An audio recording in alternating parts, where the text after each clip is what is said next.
quick look and see how we're doing on Twitch here. And it looks like we are live. I want to go test my microphone. Yep, we're coming through. Hello, everybody. Good morning. We're going to be getting started here in just a minute or two. And you're sharing somebody's screen. I am sharing my screen. And I'm going to pull that there. There you go. So now you should be able to see my bridge. Yep. Okay, very cool. Okay, great. All right, so IB Wizards here. Hello, good morning. There's a bunch of, there we go. There also, the numbers are jumping up now. Okay, fantastic. Good morning, everybody. Hey, everybody, those who are logging on here, put in the chat box, where you're from. We'd love to know where you're joining us from. Are you from the U.S.? Are you not from the U.S.? What state, country, whatever? Hey, there's Faye is here. Welcome, Faye. Welcome, David Good. Let's see. I'm going to my little comments box here. So for my presenters who are here in StreamYard, you should see a chat box over to your right. And that's where you're seeing all of the guests are going to be putting in questions and stuff. I will monitor the questions. Like I'll click it like this so you can see the questions and see where the questions are coming from. So Faye is from the Saskatchewan, which is very, very cold up there. We've got Mr. Filgo from San Diego. Essence is here. Essence, it looks like he's from the Asian territories. I would say Japan. Ohio. Okay, gotcha. That's hello in Japanese. All right, we'll get started here in about a couple minutes. We're kind of checking all the sound, and IB Wizard is from San Diego. We're working on one of our last presenters to hopefully he can figure out something to get on live with us. But until we fix his problem, he'll be here on cell phone. I'll just hold it up to the microphone. That will be Greg Klemp, by the way. Okay. Shall we? I guess I'll go ahead and kind of get rocking and rolling. So let me say hello, everybody. Ace Hoffman, welcome. ADJ 1958, welcome. Essence, it's great to see you again. Faye Barsh, is always wonderful to have you here. How the heck you do this? Welcome. IB Wizard, welcome. Jill George, welcome. Kurt JL, welcome. Mac Nonsense, great to see you again. Welcome. Mr. Filgo, welcome. Tony Washington is here. Of course, he's one of our presenters as well. And more are jumping in. So, gosh, we have a lot to talk about, guys. There's going to be a major shift in the creative industry, and not just the creative industry, the educational industry as well. I think in every way that we communicate, this shift is going to affect us all. And it's going to affect jobs. It's going to affect how we work as artists, how we write term papers, how we do our resumes, all that stuff. How we fight wars. Wow. Tell me about it. That's scary. So, and for those who are joining us, feel free to ask questions, interact with the presenters. What I'll do is I'll post your questions up as you ask them. And welcome to the San Diego Photoshop Users Group meeting. We are now pretty much going to be virtual, which is actually better because we get much more of an international audience. So I have invited several artists, and I'm going to introduce them. And you're looking at them on the screen here. And the first one I want to talk about is Kaz Maslanka. Okay, and Kaz is an interesting guy in that he's a scientist or a mathematician who's become an artist. So he's received his BFA in sculpture in Wichita State University, where he also studied music, mathematics, and physics. He has been involved in the arts for more than 50 years, has been pioneering mathematical visual poetry since the early 1980s. He has a strong international presence, not only in his blog, Mathematical Poetry is called, but also with exhibitions of his work. His work has been validated by the disparate institutions of mathematics and poetry, and such that having a mathematical poem nominated by San Francisco Literary Journal, what's that? I don't know how to pronounce this, but ZYZZYVA, for the Pushcart prize in poetry, as well as having the poem presented in the 2020 Page a Day calendar published by the American Mathematical Society. He currently lives in San Diego, California, and serves on the advisory board of the San Diego-based Sonic Art Studio, a group of composers and musicians devoted to development and proliferation of music. He also served on the Microtonal. Well, I tell you what, he's going to share more about you, but I want to kind of do a little brief introduction, and let me introduce also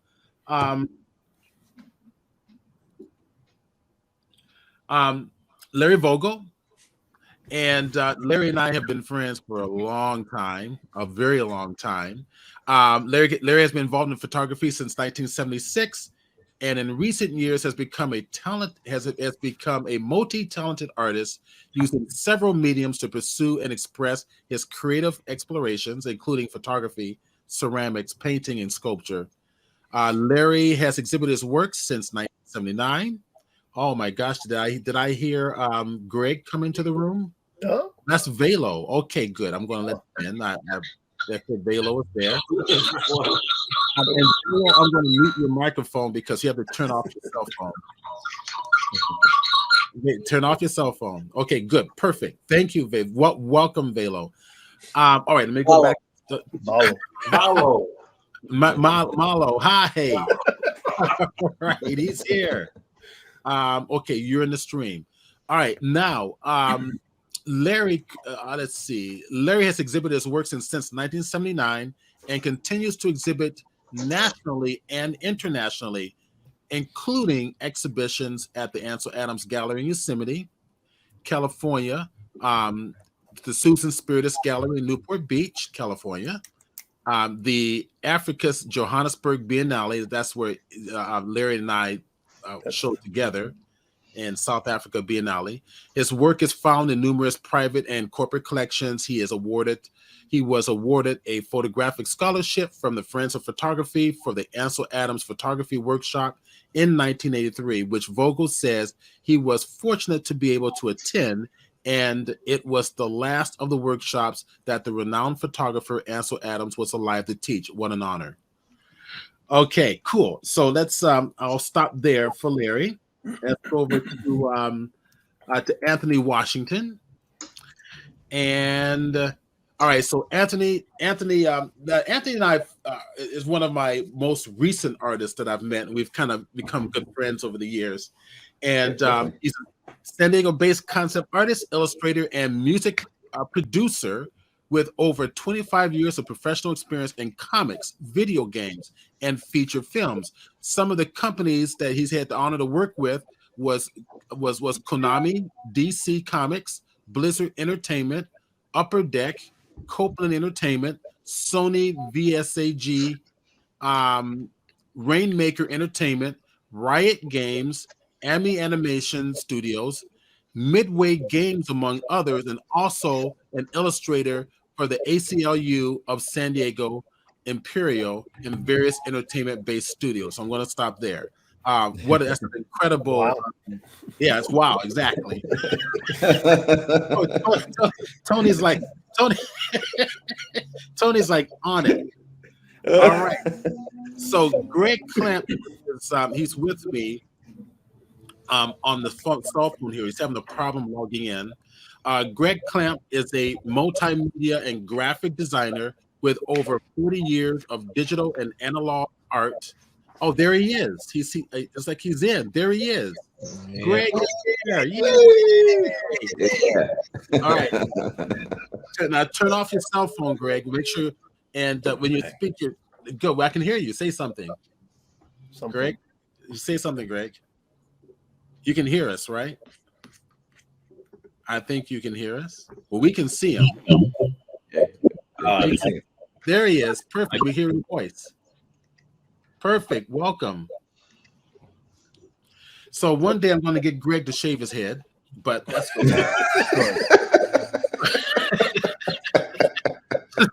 like twins. Heck, I'll do it for you. All right, here we go. Greg Clamp is a multimedia graphic designer with 40 years of digital and analog art design experience, including fine art, illustration, animation, music, photography, theater, web app, and database development. His digital images have been in numerous galleries, exhibitions, and publications, and won numerous awards. He has juried numerous photos and art exhibitions and mentors others in digital art, web design, Photoshop, public speaking, and other creative endeavors. Okay, so let's see. I think the only person I missed here was probably Valo. Is he still here? I'm here. There you are. So Yeah. Valo, let's do this. Why don't you? I can introduce Valo. Okay, go ahead, and Valo, and get close to your microphone too, so your voice comes through clear. Can you hear me? Yes, I hear you perfectly fine, Kaz. So go ahead and introduce Valo.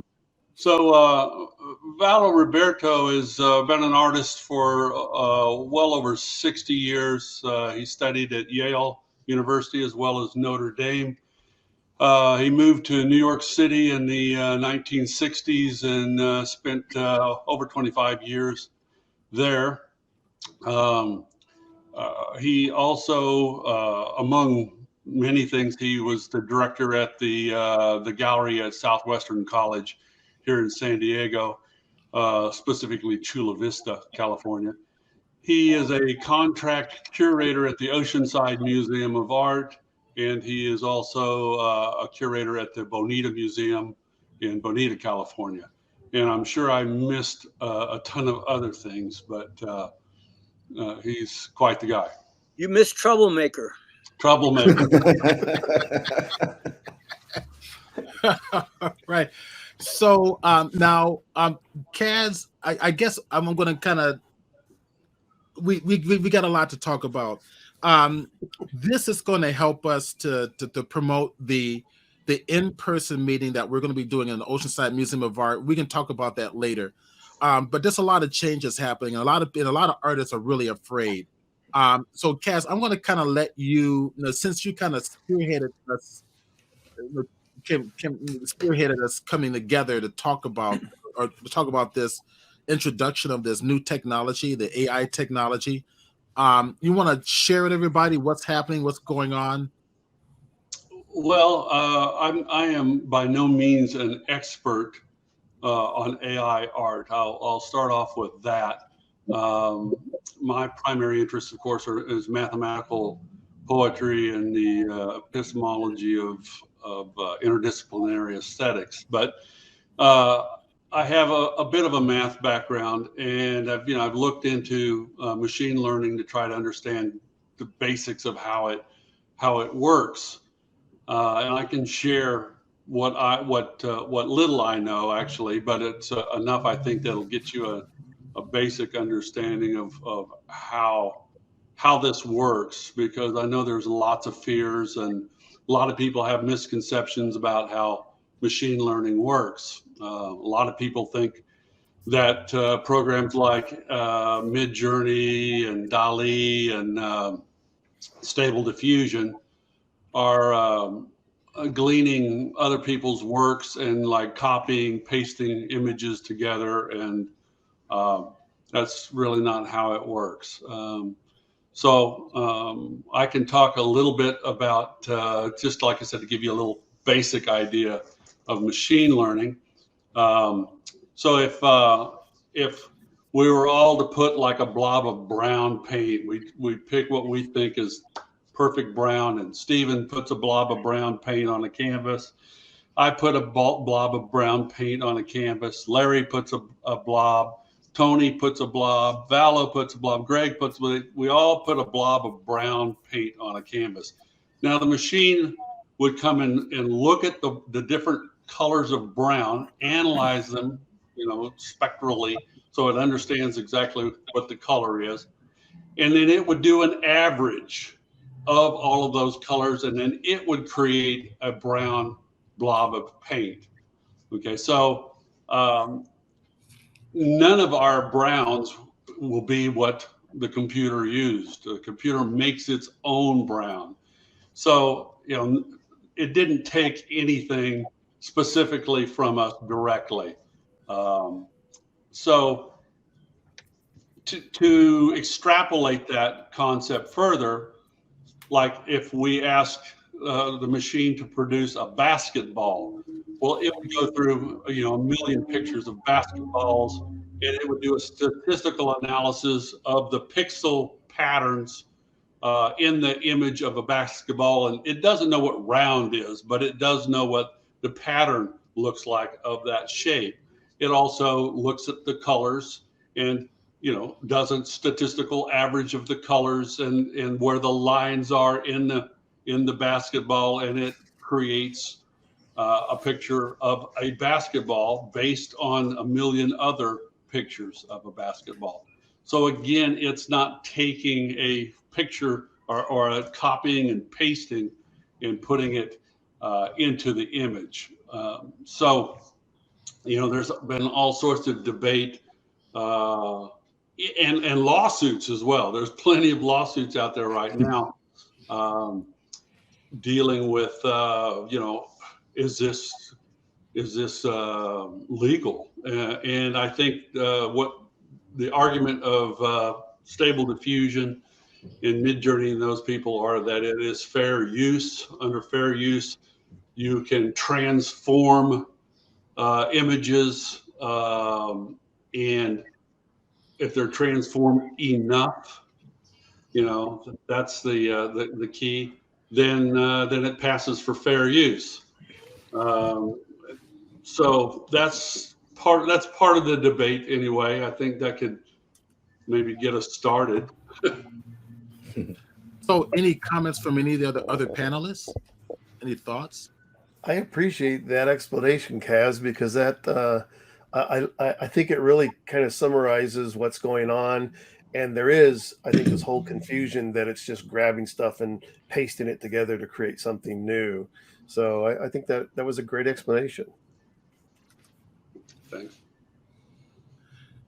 So I have one other question for Kaz. Were your parents like Led Zeppelin fans and came up with Kashmir, or did it come from somewhere else?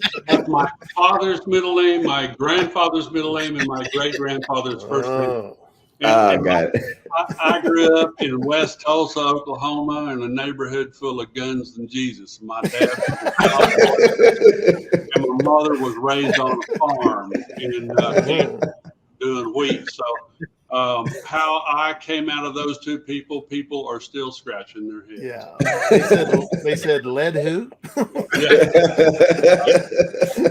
The only reference to Led Zeppelin that I could say is my dad screaming at me, "Turn that damn thing!" Yeah.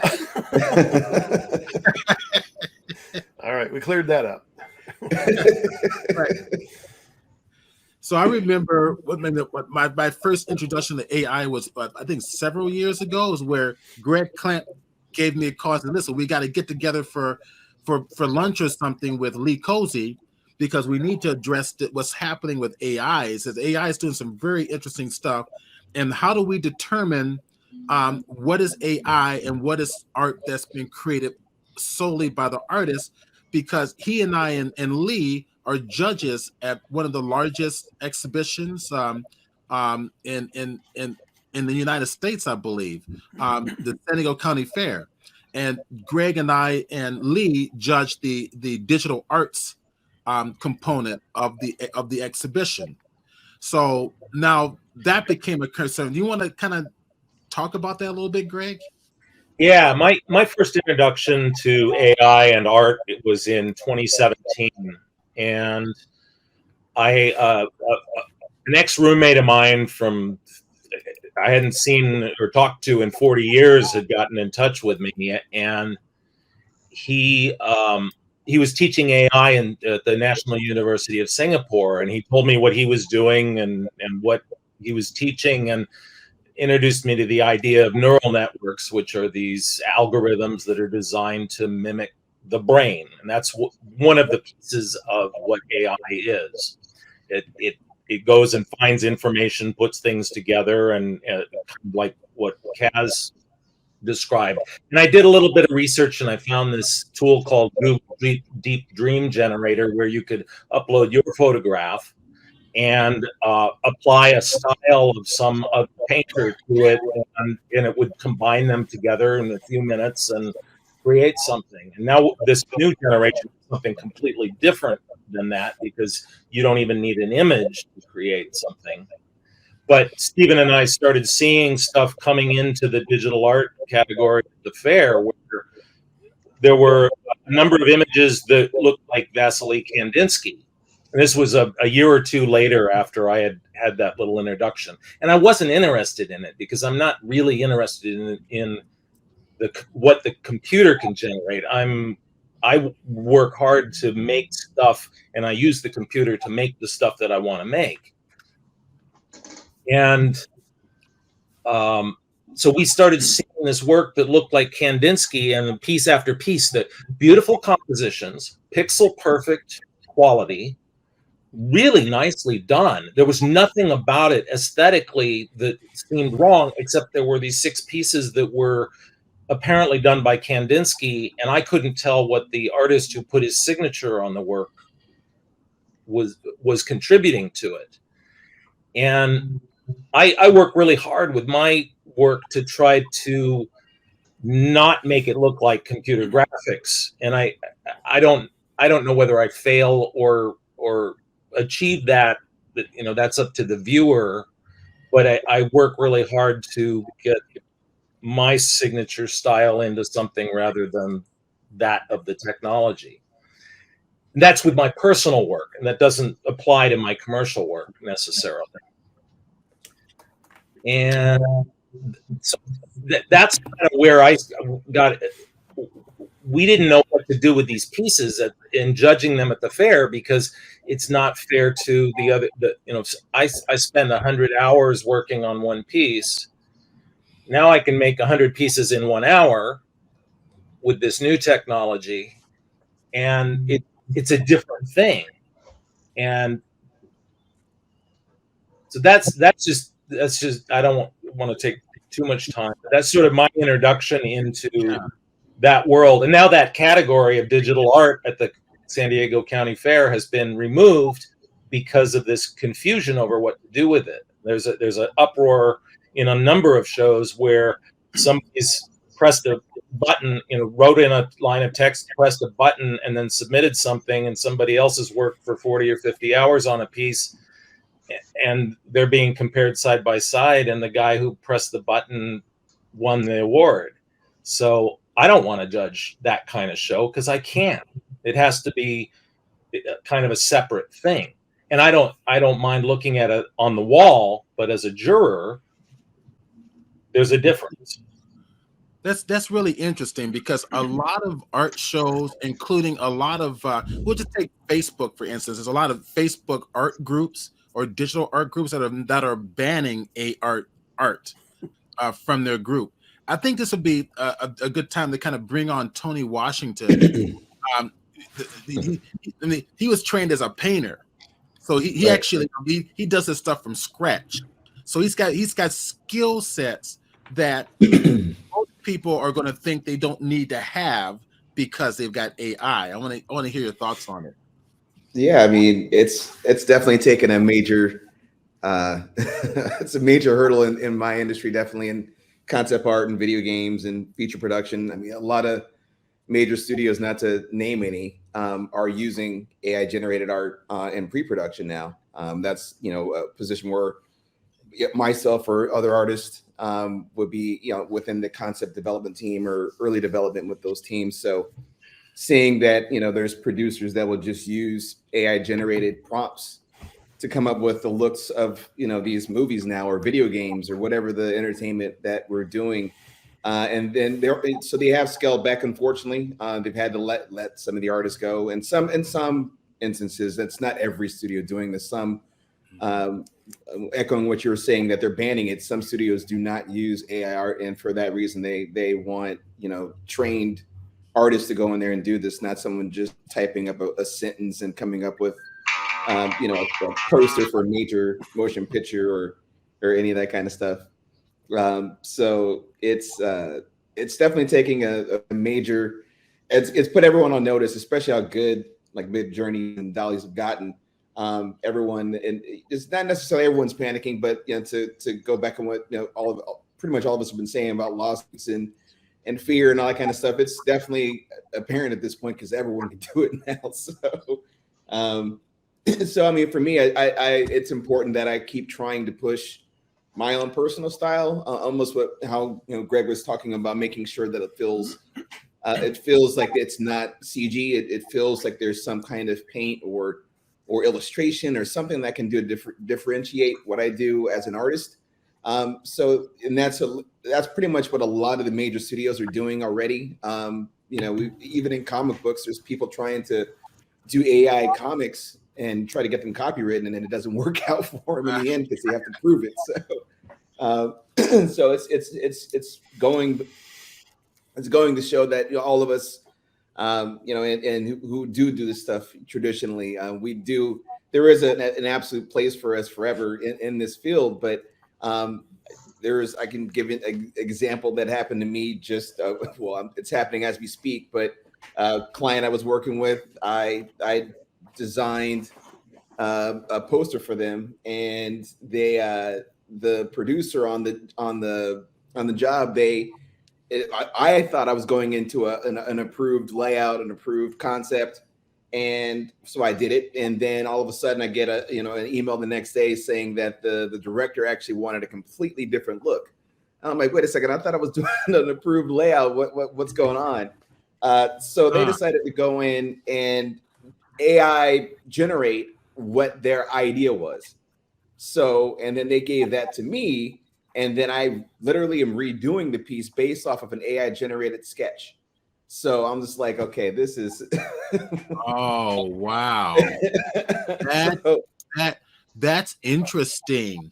So that's that's what. All right, I'm sorry, I didn't mean to interrupt. No. Go ahead. Okay. All right, so then that's kind of taking us into this direction of how important is human interaction. Right. How important is style? Is, you know, to me, art was always about vision. Right. It's not about technique, because anybody can replicate technique, and that's what the computer has been. That's what the computer excels at, is technique, replicating technique. Jill Jord has a question just popped up, and the question is, when Kaz said an image is okay if it has been changed enough, how much consideration is enough? Yeah, the courts decide that. I mean, you can Google it. There's been tons of stuff. There was a big thing with Prince, the musician who was formerly known as Prince. You know, somebody did some versions from somebody's photograph.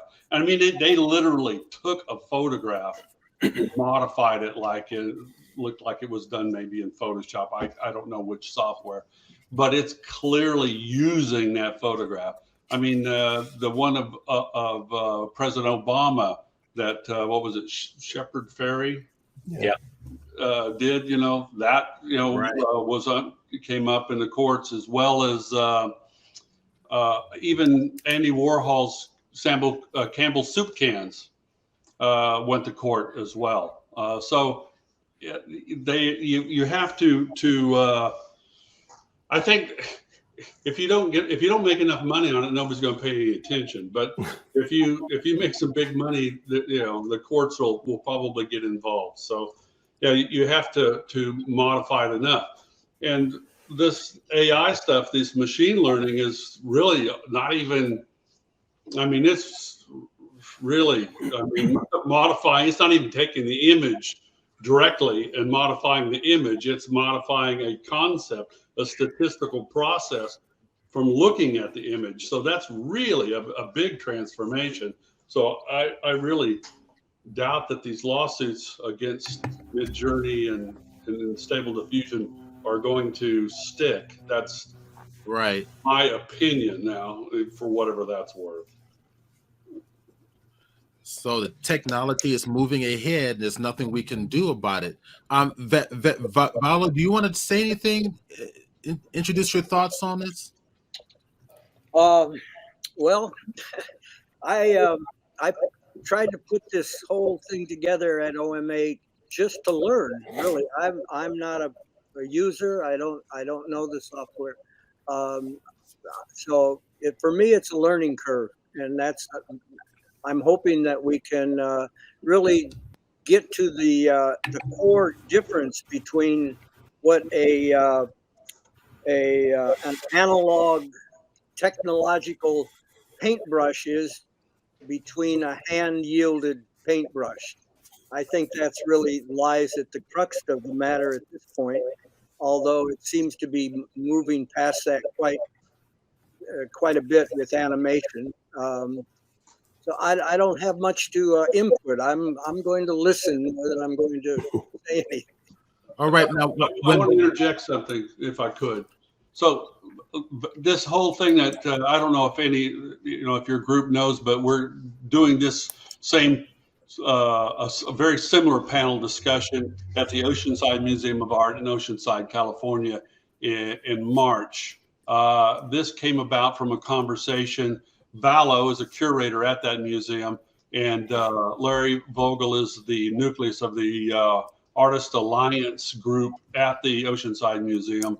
And I was a part of that conversation, and we just kind of cooked this thing up, the three of us, and got the ball rolling. So I just wanted to mention where the start of this particular conversation came from. So the event will be March 22nd at 6 p.m. at the museum. They haven't started any publicity for it yet, but so look for that either on the museum site, so at oma-online.org, or I'm sure any of us that are going to be posting on our social media, you'll see it there also. Yeah, Larry and Valo have been working behind the scenes quite a bit to try to get all of this put together. all right, and everybody who's signed up to attend this presentation will be notified. And those in San Diego would love to see you come out to the museum in March 22nd, was it, Larry? Yes. 22nd. And since everybody's here present except Mimo, did everybody get their requested material into Larry? Not yet. Not yet. Got to be by the 8th. By the 8th, or you're left out. Oh, and the 8th is my birthday. Well, Yeah. celebrate nice. your birthday when everybody gets everything in. Otherwise, we're skipping it. You tell them, Larry. Number. So I'll add something, Stephen, because interesting. I love hearing everybody who is involved or affected, or all the things that are attached to this new technology, and I think Tony can relate to this idea, because I'm sure as a painter who turned to a digital medium was faced with the same prosecution years ago about this isn't art, you can't use a computer to paint with.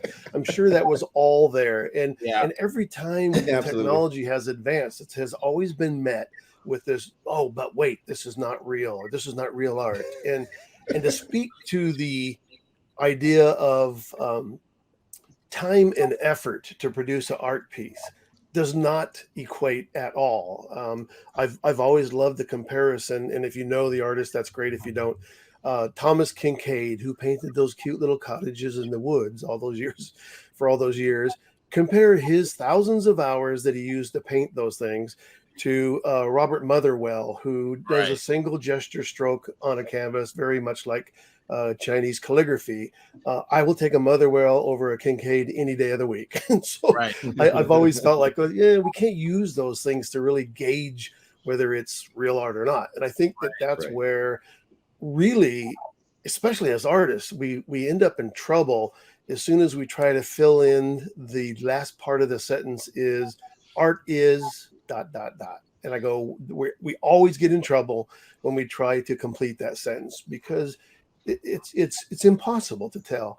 And for me, my approach to the AI art has not been to produce something, based on the computer or artificial intelligence and put it on the wall. I jumped on this thing from a point of view like, wow, this is incredible. Almost like what Tony was saying, even an art director goes, like, check this out and produce something based on that. And some of the things that were popping up when I was working on Midjourney, I was like, oh man, this is incredible.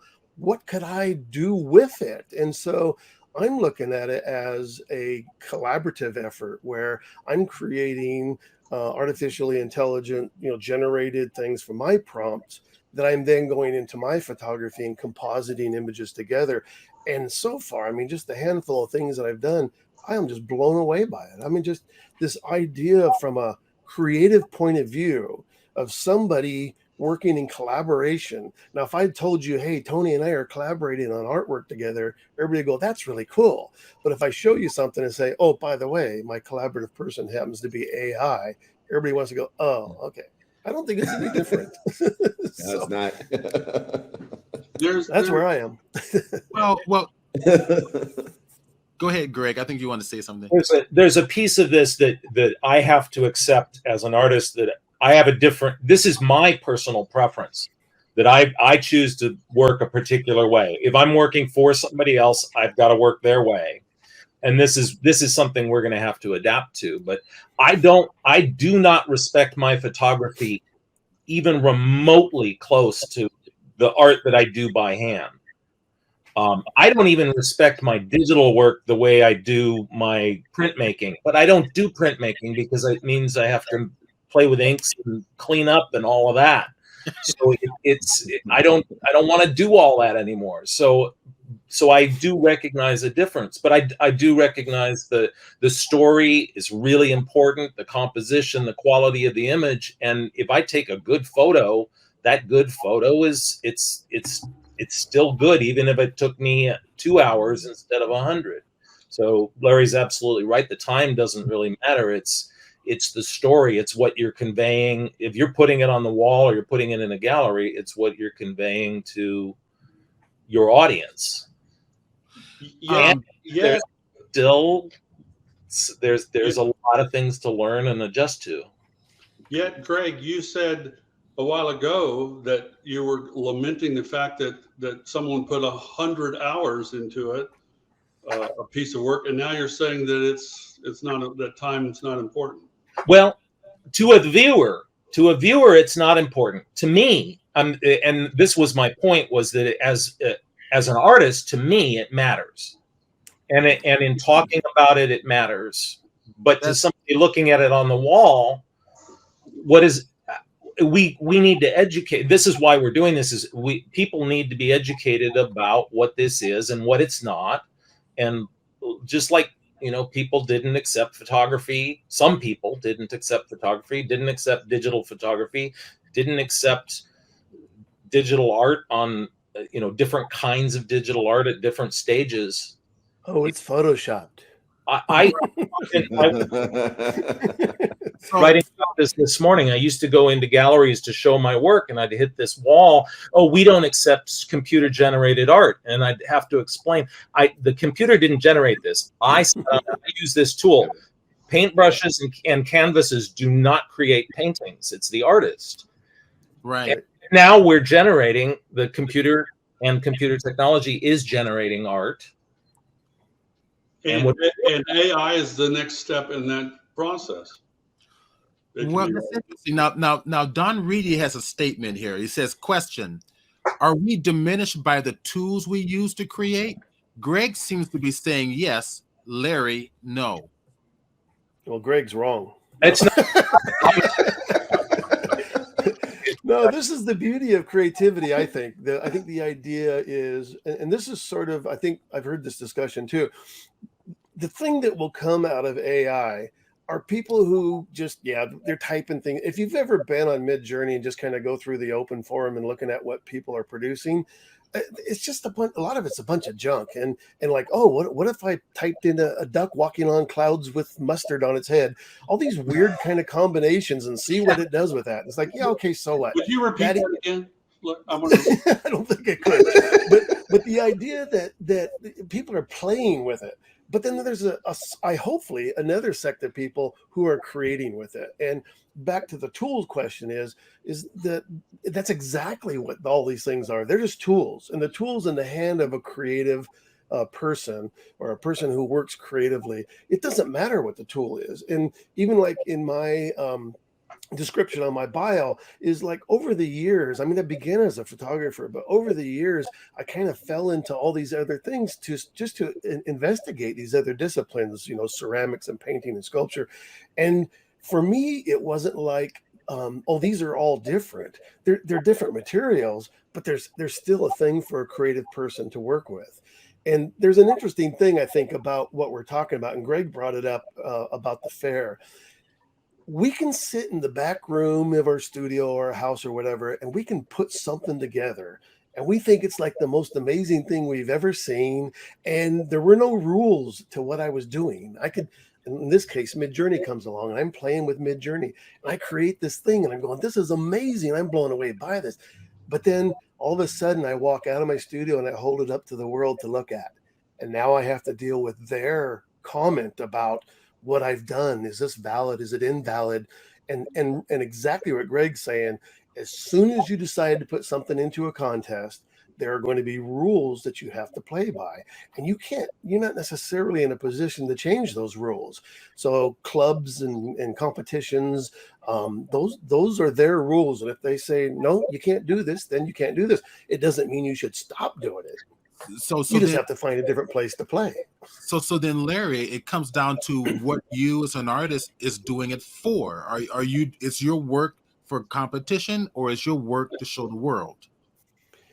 I hope not. I mean, the idea, and it's interesting. I've been doing a lot of reading on creativity and the idea about everybody has an opportunity in life to take up this sort of creative mantle.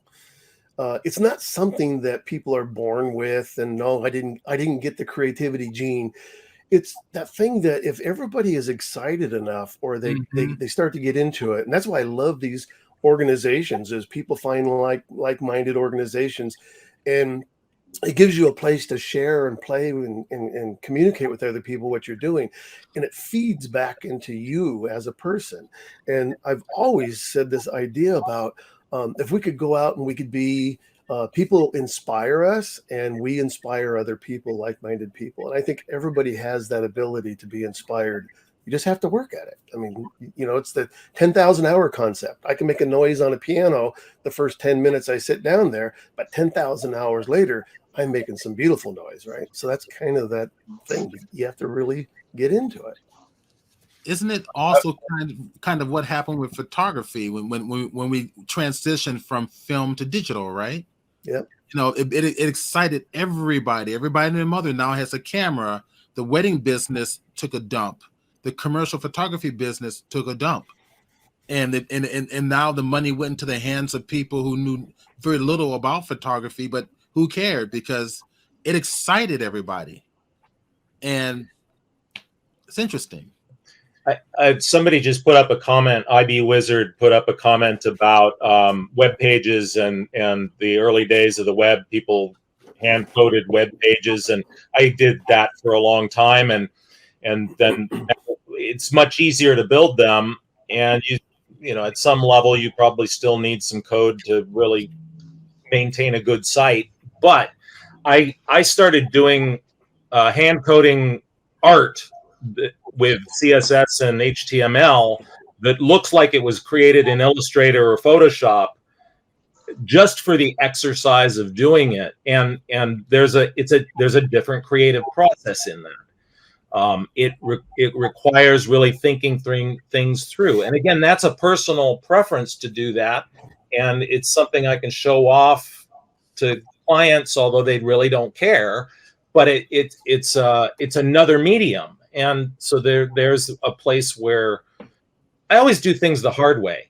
And I don't have to, but I choose to because it makes me a better artist. It makes me a better coder. It makes me better at just understanding media, and my life as an artist is part of that. And what Larry was talking about, exploring different things to inspire yourself so that you can inspire other people.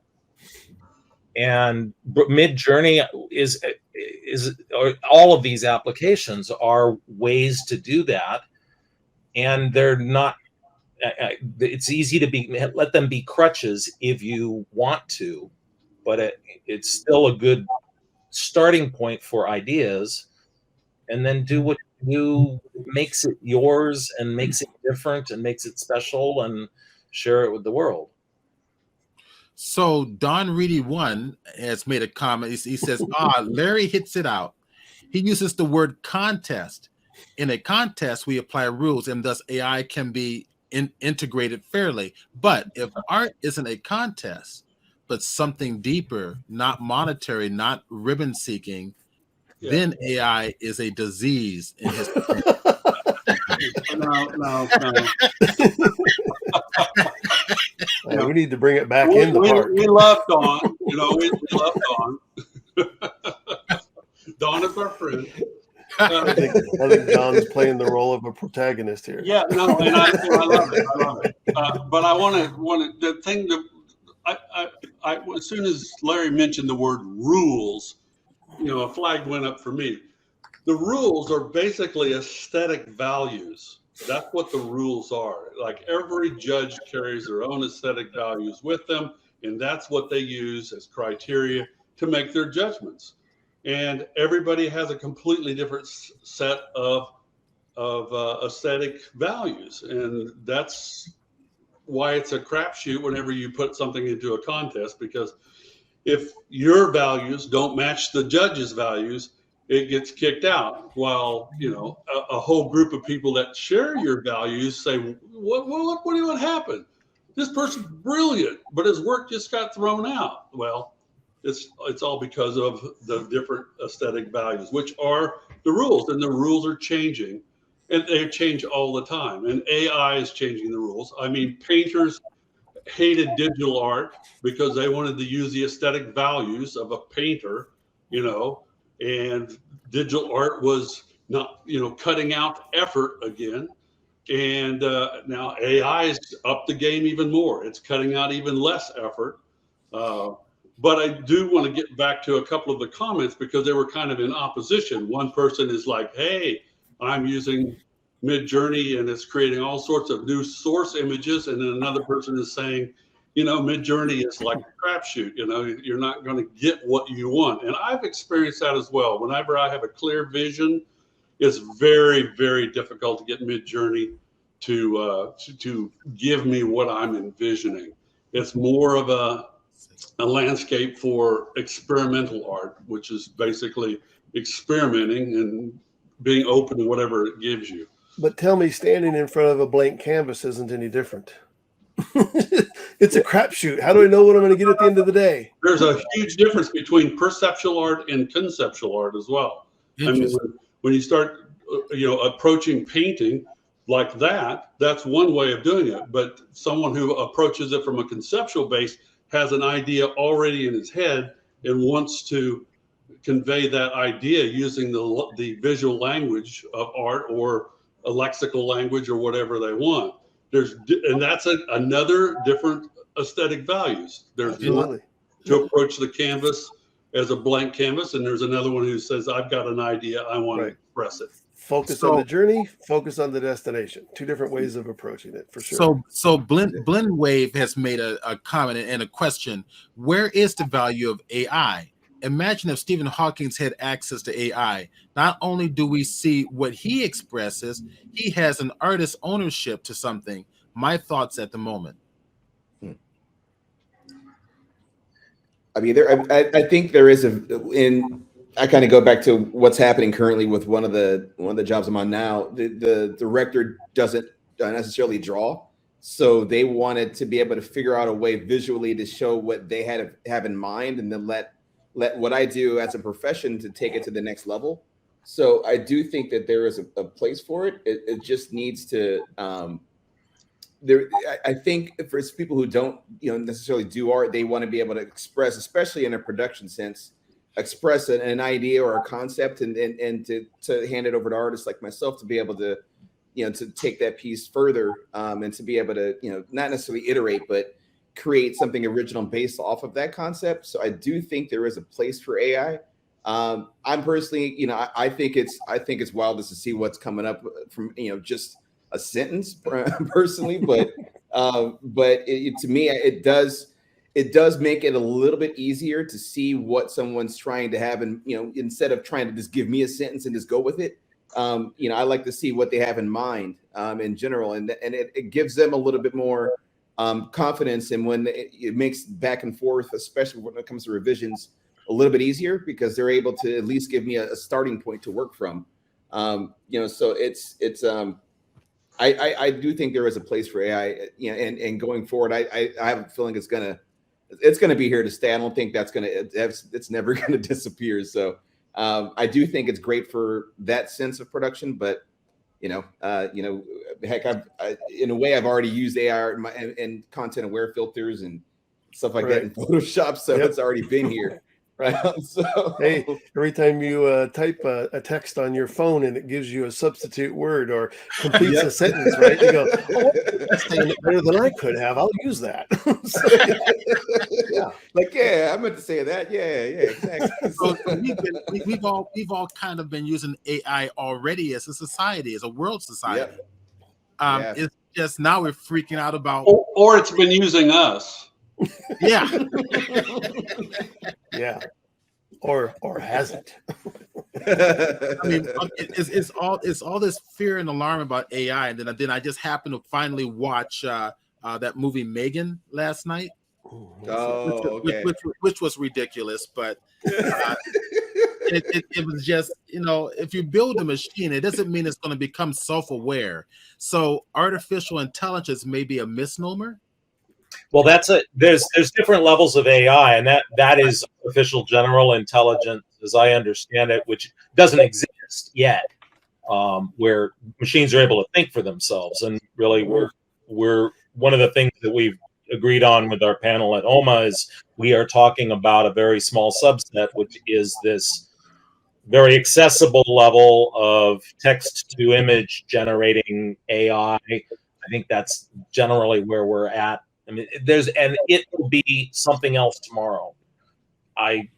This is going to continue to evolve and generate new things and new ways of working, and the ability to get more at what we're thinking in our minds, allow us more tools to try to refine ideas and get them closer, change color schemes easier, recompose things just by speaking or typing something that we want to see, and as processing speeds get better, as we get better at using the new tools, it's going to evolve beyond what we can see right now. But it is not where the machines are controlling us yet.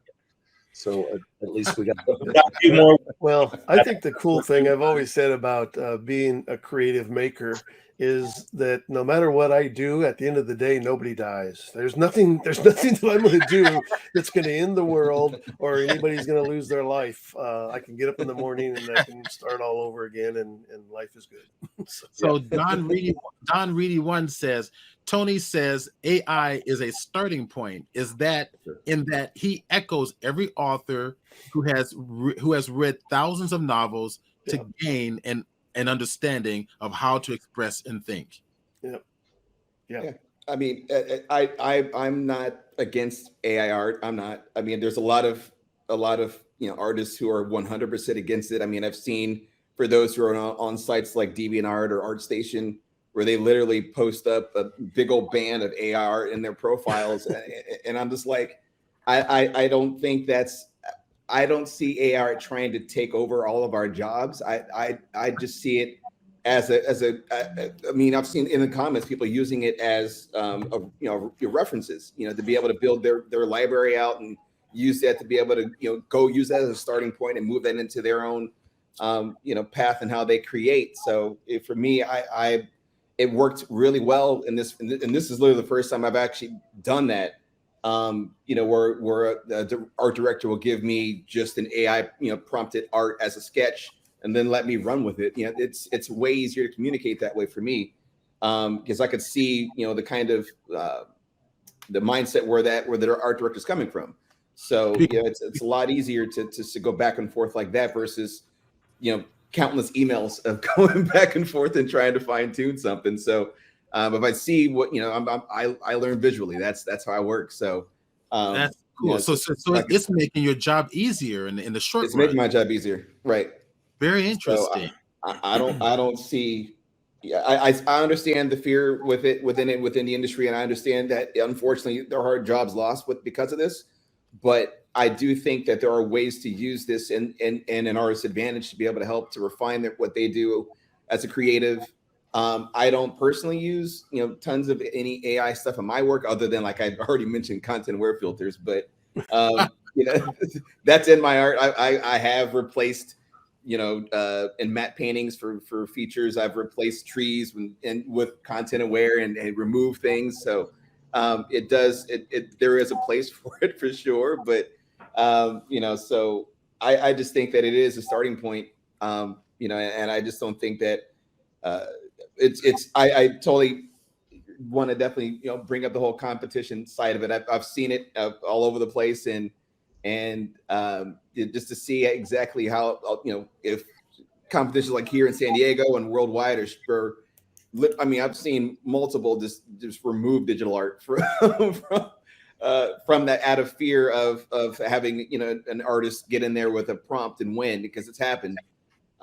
It's unfortunate that AI can. It's unfortunate that it's shutting down competition sides of things, but as far as a production side, I do think it is a tool that should be used, and it can help people who can't communicate what they're trying to see with the team. That's literally what's starting to happen with some of the major studios. The producers will come up with prompts, giving them off to viz dev artists, and then let us go in and do what we do. So I'm not solely against that at all. So but it is like Don Reedy had said, it is the starting point, and for me it is. So I hope that others won't be so fearful of it. I know this is something brand new for many, even though it's been around for years. But it's caught fire, and it's definitely interesting to see where it's going to go. But I don't think it's going anywhere. And when we'll go about 10 more minutes, then we'll take a 15-minute break. And of course, after a 15-minute break, I would love to focus on what AI engines you're using and how you're using it, and how it could benefit you as well. Just to put it out there. So someone had a question. Don Reedy again had a question. Says, Stephen, are you saying Megan is an artificial intelligence? Asking for the king. The way I interpret Megan is that, and I know that I heard the sequel's coming up, but I think it was alien virus introduced into the brain of the android, and of course that has not been addressed yet. So it became sentient because it was from an alien technology. So there you go. Wow. Bring sci-fi into it, and it's like playing a miracle card. Anything can happen. Art is no fun unless you bring the sci-fi into it. Oh. We've got about 5 or 6 different categories that we could create entire podcasts on. that we've covered. Everything. Oh, it's enormous. You're right, absolutely right. I mean, to me, it's like if you look at now that we look at just the computer technology, the idea that when the computer was this gigantic thing that cost hundreds of thousands or millions of dollars that only certain people had access to, and then all of a sudden here it is sitting on everybody's desktop or inside everybody's phone. That access and that what a computer can do has affected, I would be willing to say, every aspect of life in the world. I mean, it's touched everything, and you maybe there is an argument about in a negative way versus a positive way. There's a great comment somebody made years ago. You watch when the guy finds a cure for cancer, there'll be somebody out there protesting it. So it doesn't matter, whether something we think has this like gigantic, huge positive benefit. There will always be naysayers to say, no, this is wrong. It's evil. This is going to take us down a road that we can never recover from. And I think most of the no AI people are really all based in sort of this fear and insecurity and greed. And again, it's like, and I understand Tony's idea that once it enters into the workspace, again, it's going to take people's jobs from them. But this is not unusual in history. One of my favorite quotes is progress is the enemy of tradition. And I love flipping it too, because tradition is the enemy of progress. So it's this weird sort of dichotomy that we have to live with as things progress and change. And it's almost that Darwinian thing. You have to adopt or die, or adapt or die. And the idea that like Tony, artists who are willing to go, hey, wait a minute. I received an email when Midjourney and everything first came out from a fellow photographer that I've known for years, and he says, "Have you seen this shit? I might as well sell my camera today." And I'm like, well, wait a minute, that's a little extreme. Instead of like fearing this thing, why not embrace it and see where it takes you? It might take you nowhere. You might hate it, but it also might like open up something that you would never have done before. So, Kurt JL made a comment or a question. Channel Marshall McLuhan.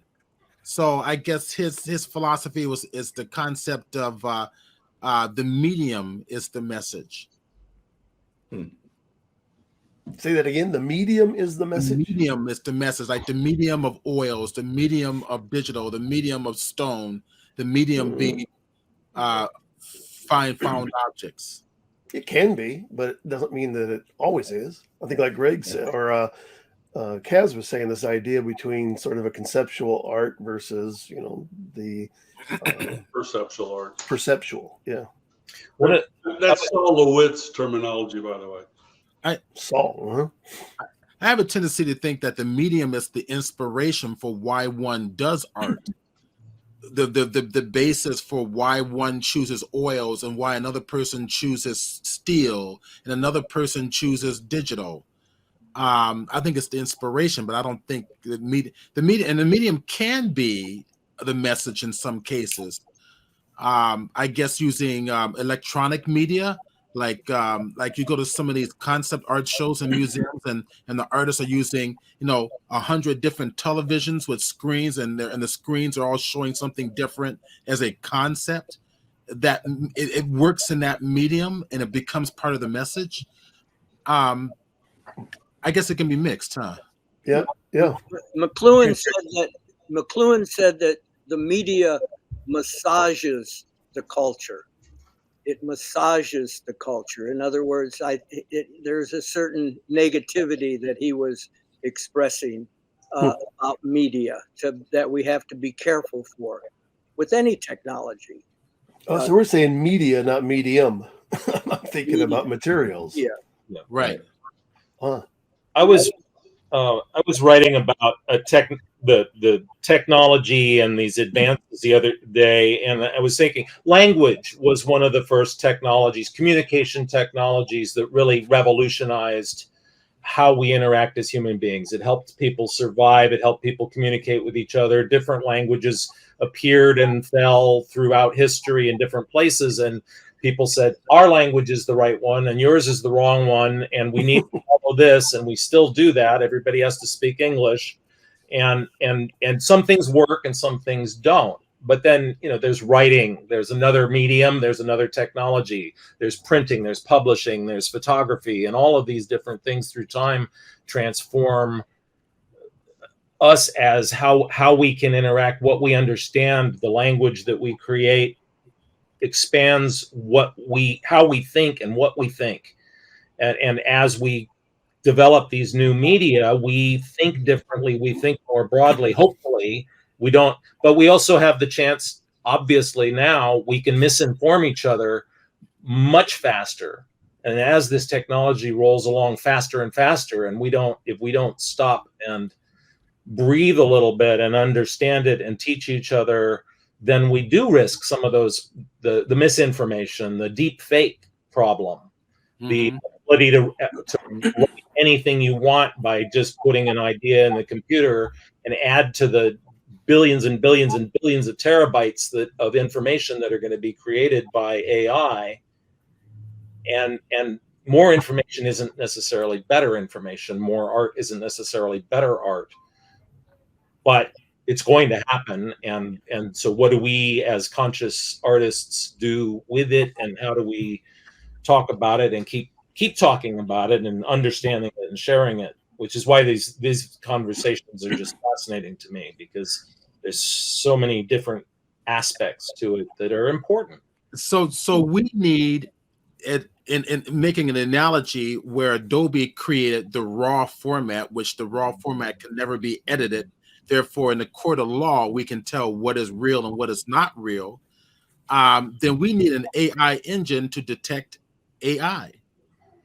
Well, they're building them. That's definitely. I mean, some guy built an app and to recognize the GPT chat stuff, and he said, or Chat GPT, that teachers have been just swarming on this guy's app because they're all afraid, that is going to be the next thing. Here's the weird thing about any of this is, as artists, obviously we've all been inspired by other people's work. I mean, we've always looked at other people's work. We've been informed by it, inspired by it. The idea that a machine is kind of doing the same thing all of a sudden rubs everybody wrong. The same idea about writing a term paper. Very few people write a term paper or an essay for school that is really their own opinion. They're just going to the internet and copying and pasting stuff and making up a term paper. That's all Chat GPT is doing. I didn't do that. When I went to school, I wrote my own term papers. Yeah, because you believed everybody cared what you thought. Evidently. But this idea of yes, everything that we've ever created finds a misuse, right? People will misuse it. And I've always said, there's always been a liar in the neighborhood. The neighborhood just got larger. That's all. It's like the internet, it's full of it. That's all.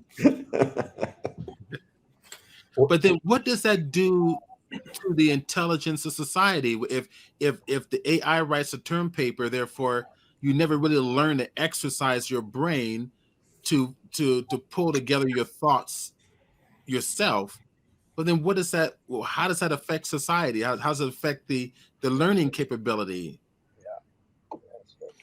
Well, the reality of this Chat GPT thing is it's been proven to be wrong many times. So just like the lies that get proliferated on the internet, you as a consumer are responsible for double checking your information before you repeat it or throw it out there.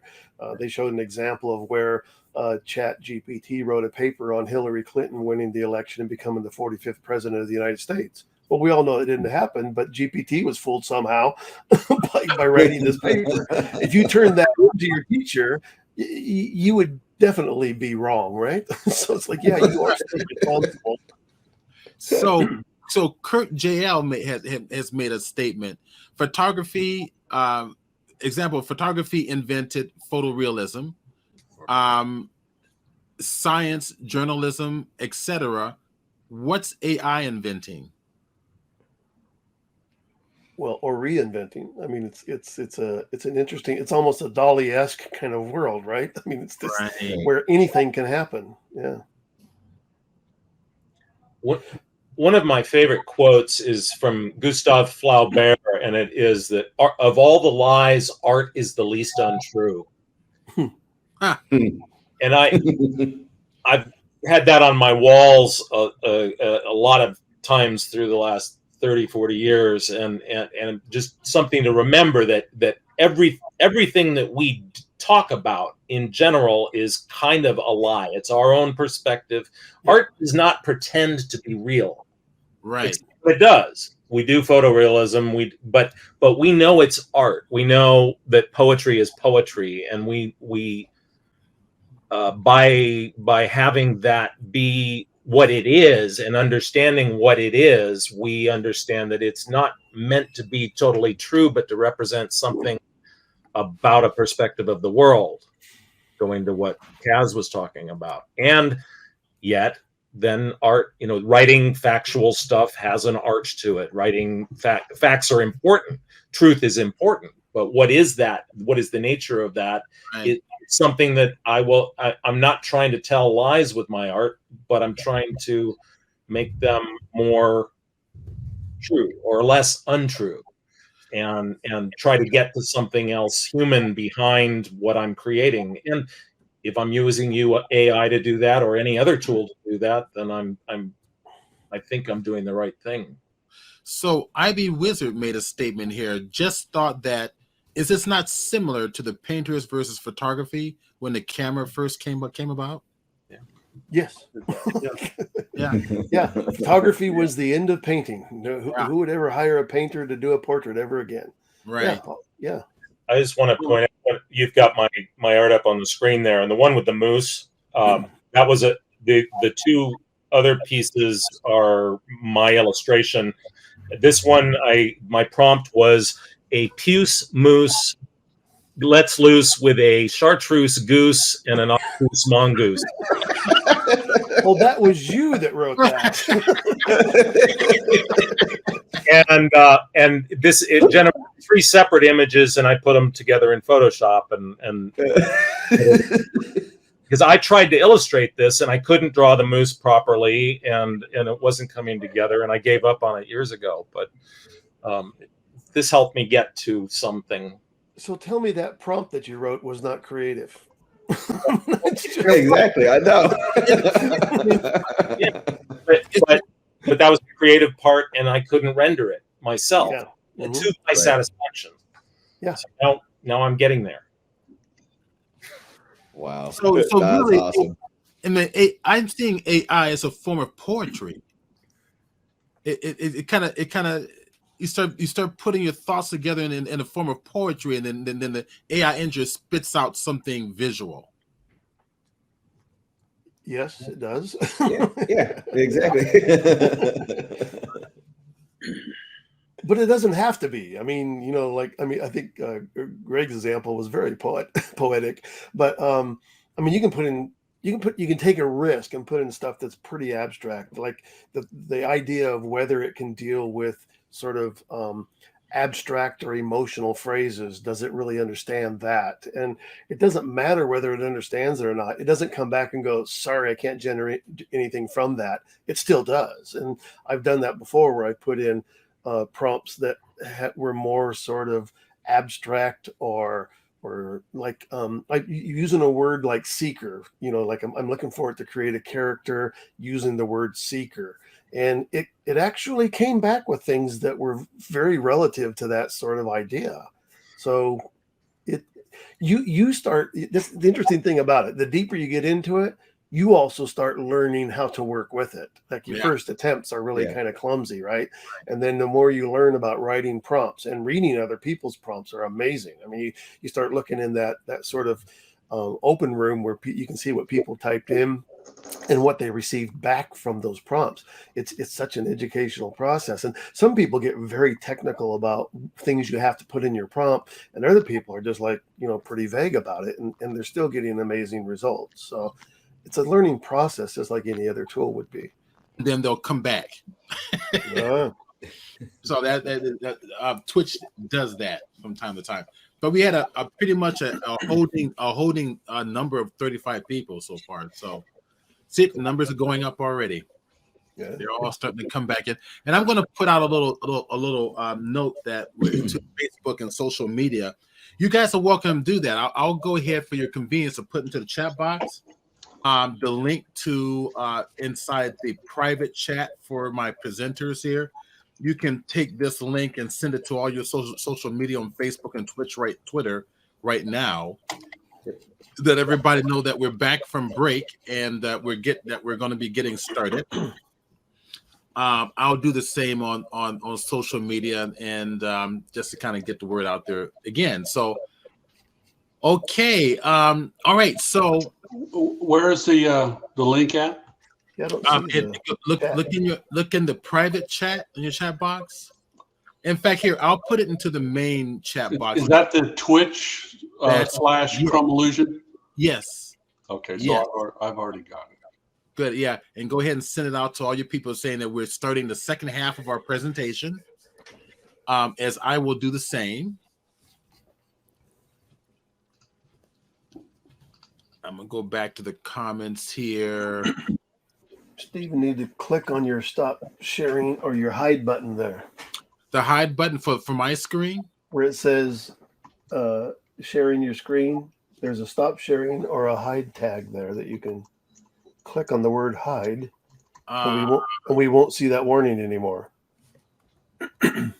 What? Okay, are you seeing your Larry Vogel profile? Yes, but Oh. do you see the little thing that says? Oh, this thing. Yeah, if you hit hide. Oh, okay. Oh, here. I'll hit hide. There you go. Got it. Oh, that thing. Okay. That thing. I'm gonna refresh this here. Oh, probably shouldn't have done that, but that's okay. Oh, there we go. Perfect. All right, let's take a look. And looking at some comments in the chat box, so a lot of them here. You have to go. All right. So Don Reedy, that's great. He's gone. So it was great that he was here. I don't think I had any other comments. Okay, so this is what we're gonna talk about next, guys. So I'll be saying being able to come up with the words that actually create something great in AI will be an art form in itself. I agreed. That's basically what I was talking about, the poetry of it all. Being able to come up with combinations of things that can spur interesting results. So the second half of the meeting, what I would love to see is to talk about the programs that you're using, how you're using them. This is a great opportunity to start sharing your screens and to show everybody how you're actually generating your art, and what AI engine you're using. Larry, do you want to start? Sure. Let's see here. And I've got your screen. I'm adding your screen, so right now everybody's seeing your screen. And then what I'm going to do is I'm going to maximize it so everybody's just seeing the screen instead of us. All right. I'm going to leave my other stuff here open just because I can navigate through it a little better, I think. That's all the bigger that's going to get. So I'm using Midjourney, and what you're actually seeing here, I put together as an example to show. In this case, I have two images on the left side that were generated individually by Midjourney, and then the image on the right is my photo composite using those two images. And I have to go back and look at what the prompts were, but it was something to do. I was doing a search and put in this idea of a portal into another world, or a portal in the sky, or a portal in the water. Anyhow, using this portal as an idea of for my prompts.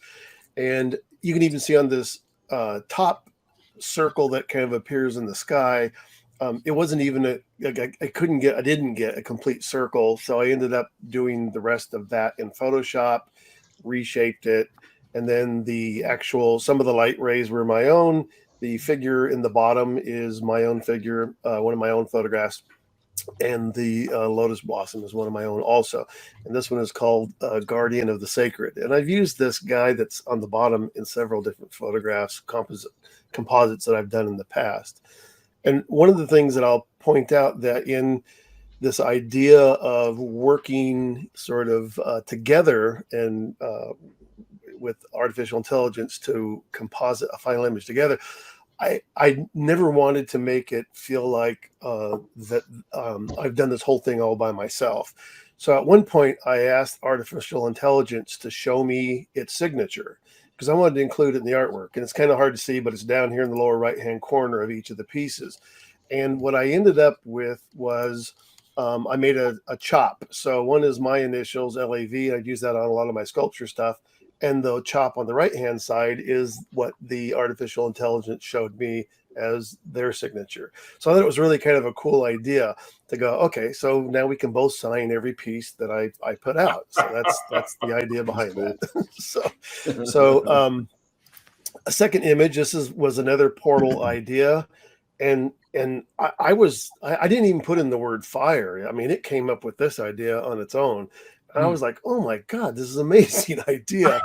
I don't even know that I would have thought of like, show me a fiery portal to another world. And, but it did. And you can see that it's kind of, oval shaped and I wanted it more round. So I did that sort of transformation in Photoshop, added a little more smoke and things to the parts of the image. And then the figure in the center is my own photograph that I've done. And then also, using some blending modes and things to get this sort of blend of the AI image into mine, so it didn't look like it was just standing there. And then the shaft of light I created in Photoshop because it was interesting. There was that sort of, idea that it was there, but I just took it a step further. This one was one that I actually was one of the first ones I created, and I asked Midjourney to. I thought, I go, where is someplace I'm never going to probably get to go to photograph? And I'm going to ask, the artificial intelligence to do that. So I put in something related to the rainforest and it brought back this image. And one of the things also to understand is that Midjourney produces, there's a lot of weird stuff like these floating branches that aren't connected to anything, just things that end up needing to be retouched. And then you can see I also altered the color balance in the final one, cropped it, removed some of the stuff out of the water. I actually ended up adding, you'll see like in areas like here versus here, I ended up adding detail into these deep shadows where there was nothing there that I wanted to see more stuff. And so again, composited together, the bird, the light, the guy in the boat. And I'll show the last one quickly. This was the one where I had actually put in this sort of abstract idea of Song of Sorrows, and it's a phrase that I've used in some sculpture pieces, and it generated this character that I was like, oh my God, this is such an amazing character. And it seemed so specific that I did feed it into some of the reverse search things, where you can say, here's my image, can you show me where it exists anywhere else on the internet? And I did it in 2 or 3 different research or reverse search engines, and didn't come back with anything that was even, I felt, remotely close to what it had generated. So that kind of answered that question, like, okay, so it's not just going out and grabbing stuff and copying it and giving it to me.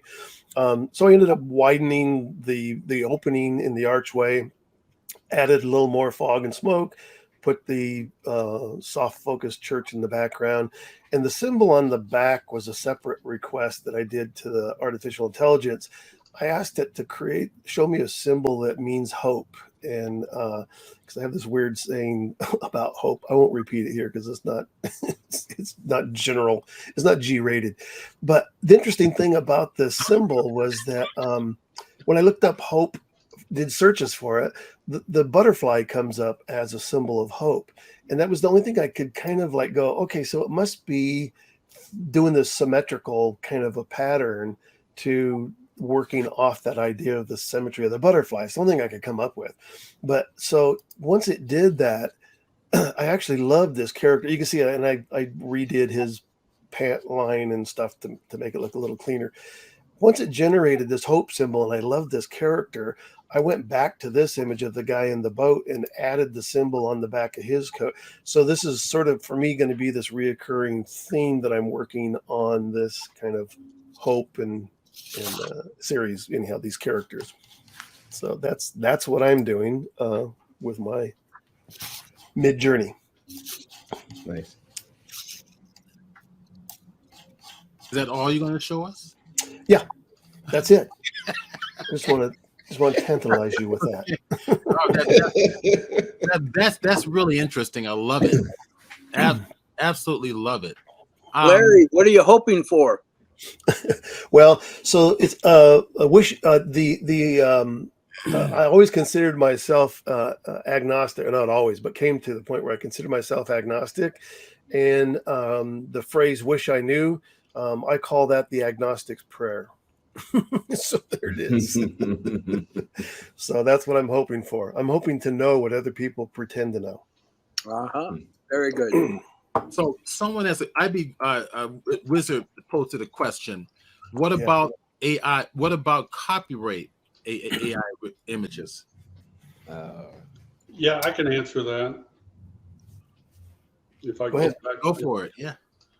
So I was just, I had found an article that basically said that you cannot copyright AI images. Right. See if I can find it real quick.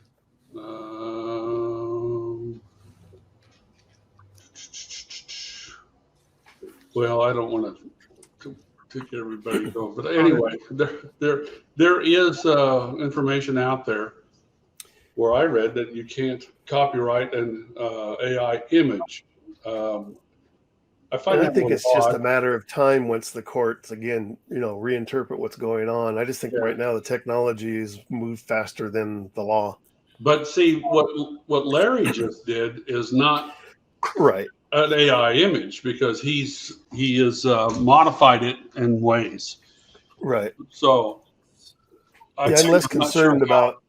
Well, and here's the reality is I think about the question of copywriting, and people think I'm nuts for even saying this stuff. I go, I'm not interested in whether somebody's going to steal my image.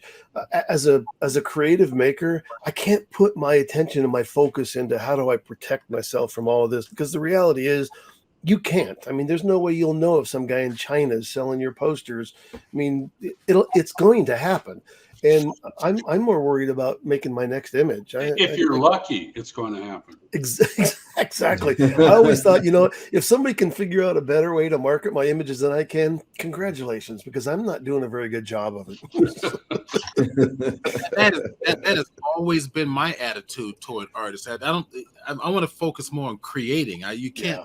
I mean, in this world where imagery is so prolific and the taking of imagery is so easy to do, like why even bother worrying about it? Yeah, it's ridiculous. One guy had asked me about, do you post your images online and do you watermark them and blah blah blah.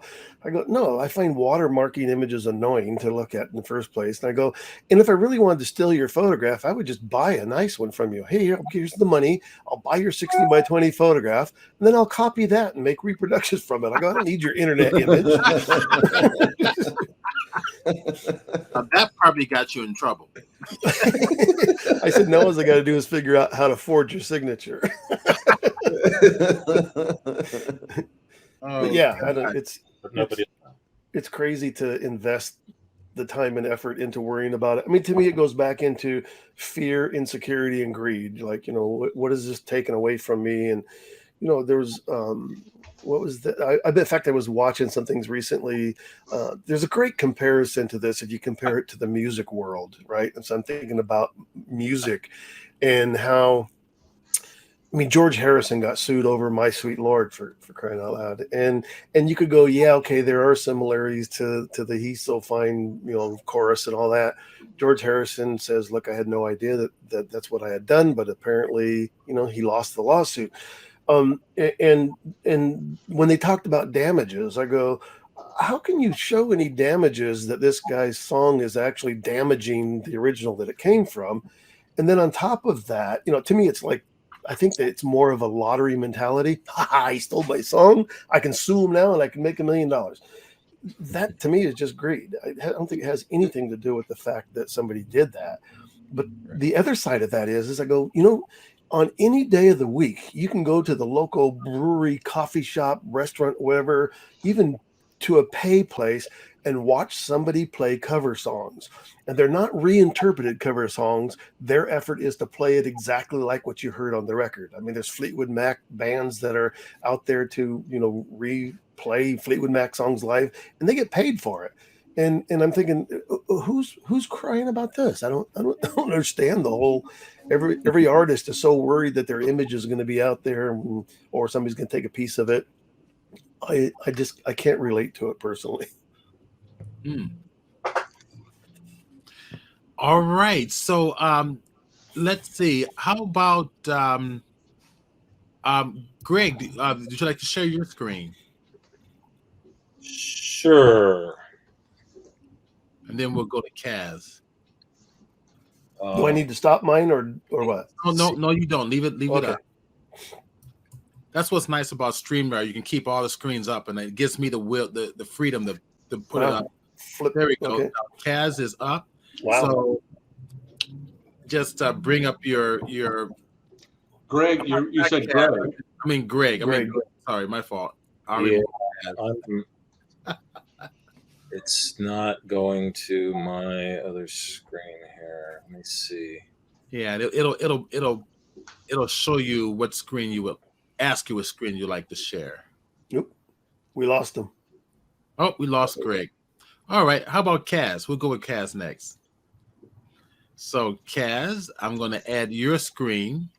There we go. Cool. So you should see similar triangles. Yes. Okay, so I'm going to have to give a little bit of background. If you will. Larry is already giggling.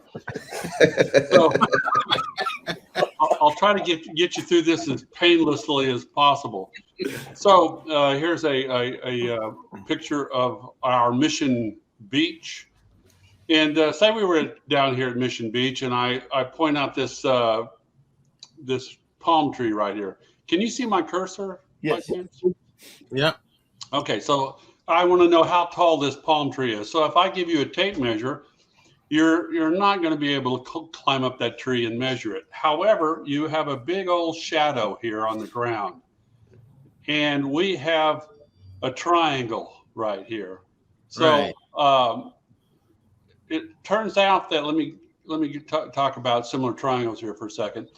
So with similar triangles, you have a proportional relationship. A is to B is D is to E. Okay, and you can set up an equation. A divided by B equals D divided by E. That's A is to B is D is to E. And we have an equation that we can calculate. If you have three of these sides on these triangles, we can calculate the fourth one. And we could solve for any of those particular ones. So let's go back over here again. So we've got the tree's height and we have the tree shadow. There's a man standing here as well. And we have the man's height is to his shadow. So now we have a pair of similar triangles. So now we know that we can measure the man's height and the man's shadow and the tree shadow. And we can set up the equation. The tree's height is to the tree shadow as the man's height is to the man's shadow. All right. And we can solve for the tree's height, and we solve the equation, and we get the man's height times the tree shadow divided by the man's shadow. We measure the ones that we can measure, and we multiply these two together, divide by here, and voila, it tells us how tall the tree is. The tree is 32 feet, 8 inches. Pretty magical.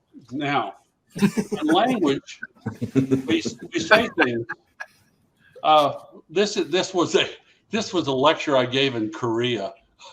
So Wow. I said cabbage to kimchi is soybeans is a twinjong. You wouldn't know what twinjong is. It's a bean paste. Uh-huh. You'll find in a Korean restaurant. I pulled up the wrong slide, but you guys can suffer with me. So cabbage to kimchi is soybeans are the twinjong, and then we could solve the equation. Cabbage equals kimchi times soybeans divided by twinjong. We could say something like apples is the apple, butter is peanuts is the peanut butter. Same sort of thing. So that gives us an idea of a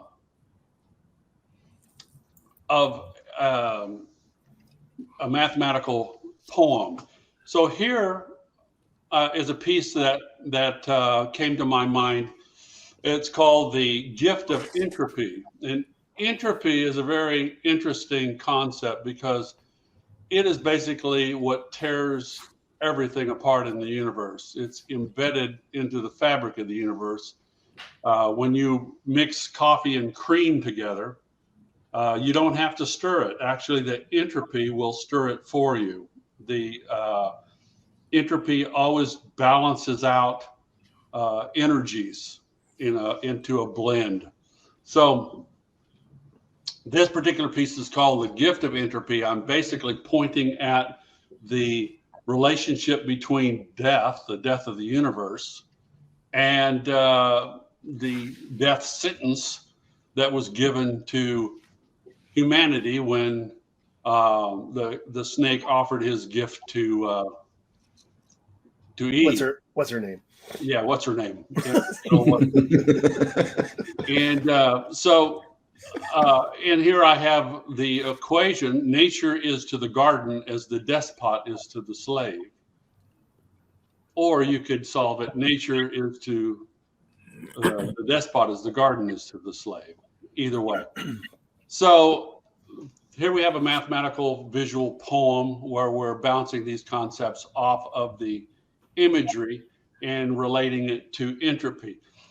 I wanted, to have, the snake in the Garden of Eden presenting the apple, and that was my imagery. So I basically went onto the internet and stole this image. This was a photograph that someone shot.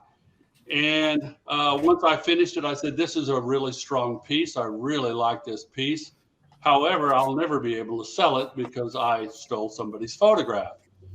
And so I said, I need to redo this piece. So I went to, there are all these websites that you can deposit photos if you're a photographer and sell a license for. So I went to this image over here on the left. I went to Deposit Photo, and I could purchase a license for this image. I can Photoshop the apple into the mouth of this snake, and I could use it. But then I thought, well, why not try to come up with something with AI? So I went to DALL-E and I got this. I did it quite a few times, and all of them were like this. This is not my vision. The one here in the upper right is probably the closest, yet it's still, I don't care for the cartoony look of it. So I went into Midjourney, and then you can see I tried a whole bunch of different times trying to get a snake, and I found one that had a lot of teeth in it, but I knew I could remove those teeth in Photoshop. I shot a photo of this apple on my kitchen table, and I brought it in, Photoshopped it in, put in the shadows and everything, took all the teeth out of it, and I think it came out as a really strong piece. So I'm really happy with how that came about. Now I could have, you say, well, you kind of cheated. That's what I'm sure somebody's going to say. Like, well, I'm an accomplished photographer. I could easily, hire a snake handler, set up a table, set up the lighting, bring in the snake handler. We tease the heck out of the snake to get it to open its mouth. I shoot a boatload of photographs and finally get one, with its mouth open, and pay everybody. And to me, I mean, that's not even fun. And so I could do that, though. That's not a problem. But why? Why should I go to all that effort? Because the aesthetics in this piece is really not about how I produce the image. The aesthetics is about the poetic aspect and to what this piece points to. And it points to some really interesting things, because if you understand what Saint St. Augustine, why he brought about this idea of free will was basically the theodicy of getting God off the hook for creating evil in the world. And what my piece is pointing to is that the creator, if you believe in a creator God, embedded evil right into the fabric of the universe, because entropy basically causes everybody to be selfish, because we're all fighting entropy. Entropy is what's killing us. Entropy is tearing our bodies apart, and we're constantly fighting entropy to, at the behest of our neighbor. Basically, we're competing with energy. And if you don't believe that, look at the Iraq War. I mean, as a society, we're fighting all the time over oil and energy. And so all of this selfishness is pointing to entropy. And here I'm pointing to an idea of where that came from. So you can see that the aesthetics of this piece is not really about how this image was created. And that's all. Very, very cool. That's cool. That's very, very cool. All right. Let's see. Greg, how are you doing? I'm gonna try it again. I All guess right.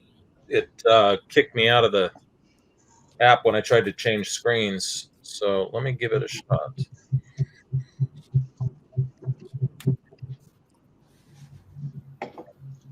He's gone. he's been phasered out of the room. So Tony, would Sure. love for you to share your work. I'm going to add you to the screen. There Yeah, you absolutely. are. So this is this on the screen right now is the project I'm currently working on. This was their DALL-E representation of what the art director is trying to convey to me. So I figured, not only just talk about the piece, but be able to show some of that process. I did remove some of the, in my piece, you'll see I removed some of the logos because it's not out yet. So I don't want to be revealing too much yet. But their concept went a little bit more on the medieval side, and he wanted it to be a lot more sci-fi oriented, especially with his company. They do a lot of cloud-based storage and hard drive kind of systems and setups for people to upload their art and photography and music and all that good stuff too. So but this is the quickest thing he could come up with based off of the thing that I was designing. So I use this literally as the layout for what I'm currently working on. So you'll see I'm still in process of it, but you can kind of get an idea of where I'm going with it. But literally, they gave me something out of DALL-E, a word prompt of what they wanted. And then I can go in and start to create what I'm doing. I'm still drawing in all the designs on the elephant, making it a little more sci-fi versus barbaric. But just going back and forth like this is, to me, extremely quick and efficient versus going through tons of emails. So the mountains are supposed to be made out of, if you zoom in really close, you'll see tons of old computer parts and hard drives and spinning drives and all that kind of stuff. And their castle, they wanted it to be stacked HD or hard drives. This elephant is basically trouncing over just tons of hard drives. And so I made one giant texture map in Photoshop, and then I repurposed it across this entire thing, so I could save me some time. So yeah, I mean, just to show you an example of, how I think it's a good way of conveying ideas and breaking down thought. I think it works really, really well, as especially for me being 100% all about visual learning and studying and figuring things out by seeing things, versus trying to interpret what a paragraph description is. It's a lot easier just to see it. So for me, it was very powerful, and I encourage going forward, the company to do that going forward. That way I see exactly, at least a much stronger representation of what their vision is. That way I can go in and just go to town and get stuff done even quicker. for them. But they realized since I had to basically redo the art, they compensated me again to basically do a whole nother piece for them, which was awesome. But so it was. I'm glad that they were able to do that, because I was like, look, guys, I'm throwing my original piece out the window now. So they're very cool to take care of me on that and to basically recomp this entire thing. But it just shows to me, it shows a great way of using AI with designers. So does the client have an art background? So the director on this project doesn't necessarily draw. So I guess the answer to the question is no. But he had, he's got lots of ideas of what they initially wanted. There was unfortunately just a little bit of miscommunication with the producer and the director on the project. So, I went into the project thinking there was, a solidified vision. So when I initially did the first pass, I thought that was what was approved. And then when I got an email saying that wasn't what they had in mind, I needed to find out exactly what they wanted done. So they decided to do a pass in AI and then give that to me, which again was this. So I was like, okay, well, let me go back in and I'll recreate the image and get you another pass. And I'm currently working on this one. So should be done in the next day or so. Get the elephant and the last details done. So did the director make the pass in AI? Yeah. Okay. Yep. So he did the word prompt and DALL-E and sent that over to me. And then once I saw it, I'm like, all right, let me figure out what I can do. And I quickly sketched up in Photoshop just some ideas of what I wanted to do with it. Sent that back to them, and then they approved it. And then I'm been matte painting and digitally painting and all the other tricks in Photoshop to get this stuff put together. So again, it should be done the next day or so. But I definitely want to at least show an example of why I do think AI art is a much greater communicator when it comes to the creative process with a team or collective of artists. I think it just works. It's way more effective than just giving a team a paragraph of what they want in a scene. It just makes it so. To me, it makes sense just to see it, and that way I can just go right into it and just do my thing. What's amazing, Tony, is first of all, applaud to the art director for going, here's maybe another way that we can approach it. So again, they're at least thinking out of the box about, okay, how can we like sidestep all of these, putting you to work, making 15 different renders. So they've already thought like, okay, yeah, here's a great way to communicate to you. So I think that's really great on their part.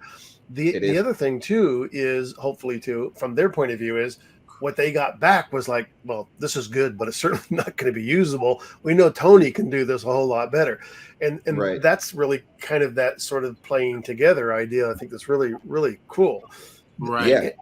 I think go ahead. Sorry. Additionally, though, I think for you also, like you're saying, for rather than trying to read a whole paragraph or getting some kind of really abstract notion of what they want, once they've seen that sort of, what they would probably consider a crappy rendering, but like it kind of conveys a better message.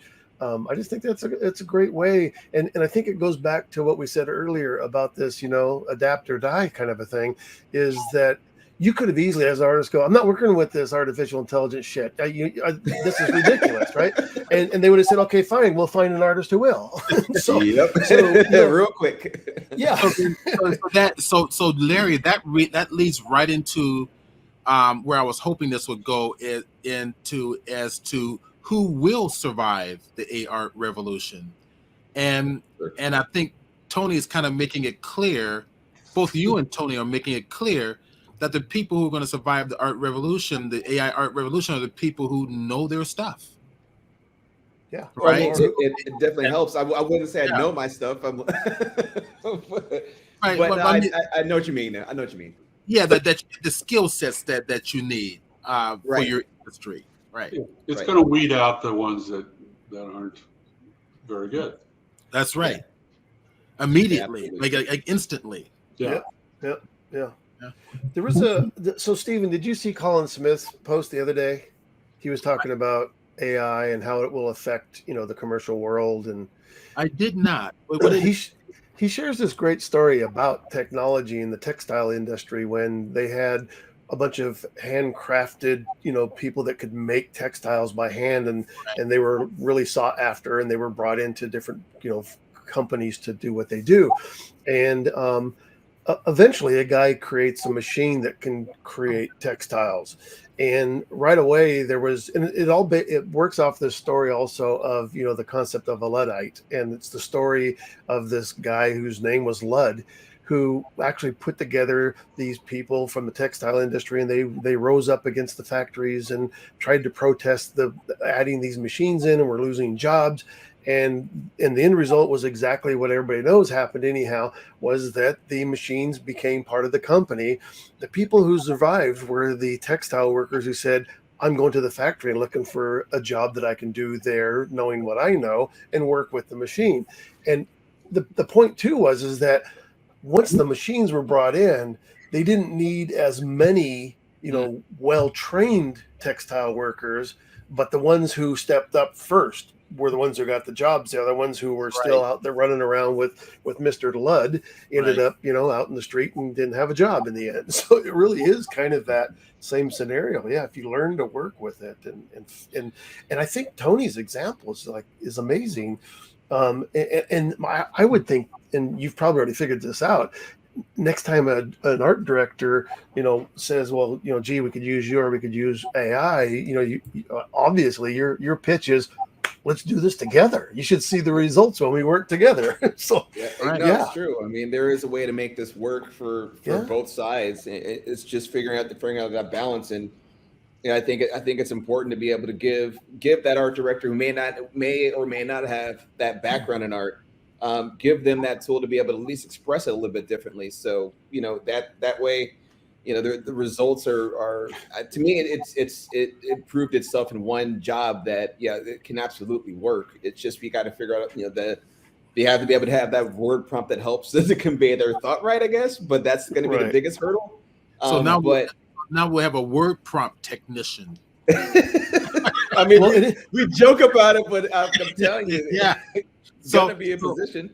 So Kurt JL says, when Brad Pitt uttered these simple words in Moneyball that rang in his head, adapt or die, times change, there is no denying that. And if we don't change and innovate with them, we will fall by the wayside in a sea of mediocrity and insignificance that hold Tower Records, Kodak, and Blockbuster Video.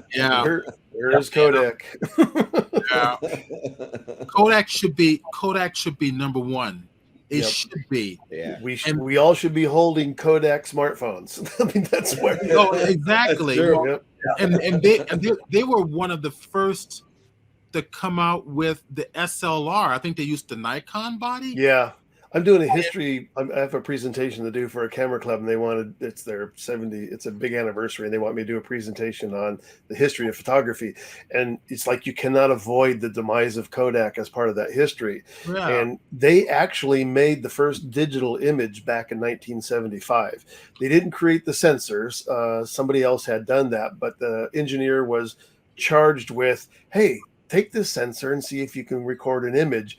And you can find this a picture of it online. It's this big, like 12-pound box that he put together out of pieces and parts out of the warehouse. It uses a movie camera lens, and the actual recording device that captures the image is a cassette tape. It's like less than 1 megabyte. And I can't find the original image anywhere, but they say the first photograph he took was a picture of the secretary in the office. And they said basically it was so low resolution that her black hair was just a blob of black, no detail.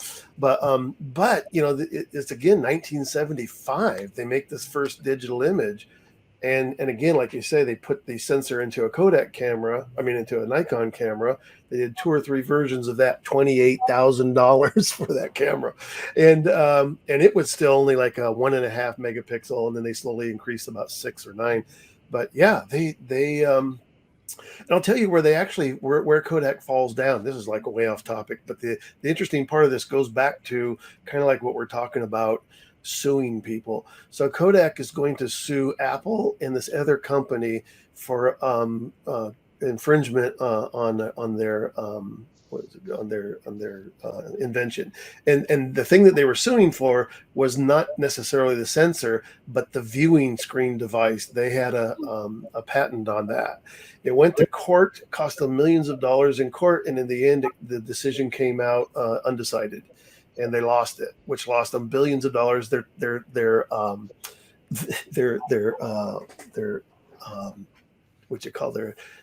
business, their stock prices went from like $147 a share down to 45 cents. Wow. When your shares hit 45 cents, you know it's over. That hurts. Yeah. Yeah. Oh. Incredible Holy story. cow. But again, adapt Yeah. or die, right? Oh It my is that. God. I remember the days when I was doing corporate training, and one company was Image Arts, etc., and I was their the Photoshop and the digital photography trainer, and the people were buying these franchises. They were coming from all over the world buying these franchises, and I remember the Kodak camera came out. It was horrible. Yeah. The first Kodak digital camera SLR. It was a I think it was a 4 megapixel, or I don't think it was 8 megapixels yet. But it was horrible. And that's when we started learning how, optics played a big part in it. But it's just fascinating how this whole digital revolution, how it affected photography. Now it's going to affect art and image makers. But to me, it's like, know your craft, know it well, so that you can find ways to adapt the new technology to what you're doing. Yeah, that's a great demo, Tony, because I had so many clients who were not good with language, couldn't describe what they wanted, and I'd spend days on something, and no, that wasn't what I said at all. And Yeah. and you draw something, and they couldn't draw, and Yeah, no, I'm a glad lot you of like it. not a collaboration. Many times. No, So I guess I'm glad you like it. So Greg, if you want to email me your JPEGs of your images, I can bring them on up while you talk about it. Let me try it one more time, a different way. And see if I can just get the Finder here. So what happened? You hit the share screen, and then I'm trying to slide over to another screen, and it's not going to where I want to go, which is Finder allow. Can't access my screen. Try capturing a different screen. Let me email these to you and see if. Sure, we'll do Stephen, that. if you share my screen, I can talk about something else if you want. Absolutely. Is that Kaz that just made that? Yeah. Okay. Go to Kaz. Kaz, you're up. Let me see if I can find the images here. So there's different kinds of AI art. We haven't really talked about generative adversarial networks, which is what created this image. In GANs, as they're called, they're definitely more technical. I mean, Midjourney and DALL-E don't require much of anything. But if you're someone who likes to program computers, especially Python, if you know Python, you can get into these sort of machine learning programs where you can put images together and they'll be adversarial. So here's another example of GANs. And then I had one video somewhere around here. Let's see here. This was used with a GAN as well. Wow. Cool.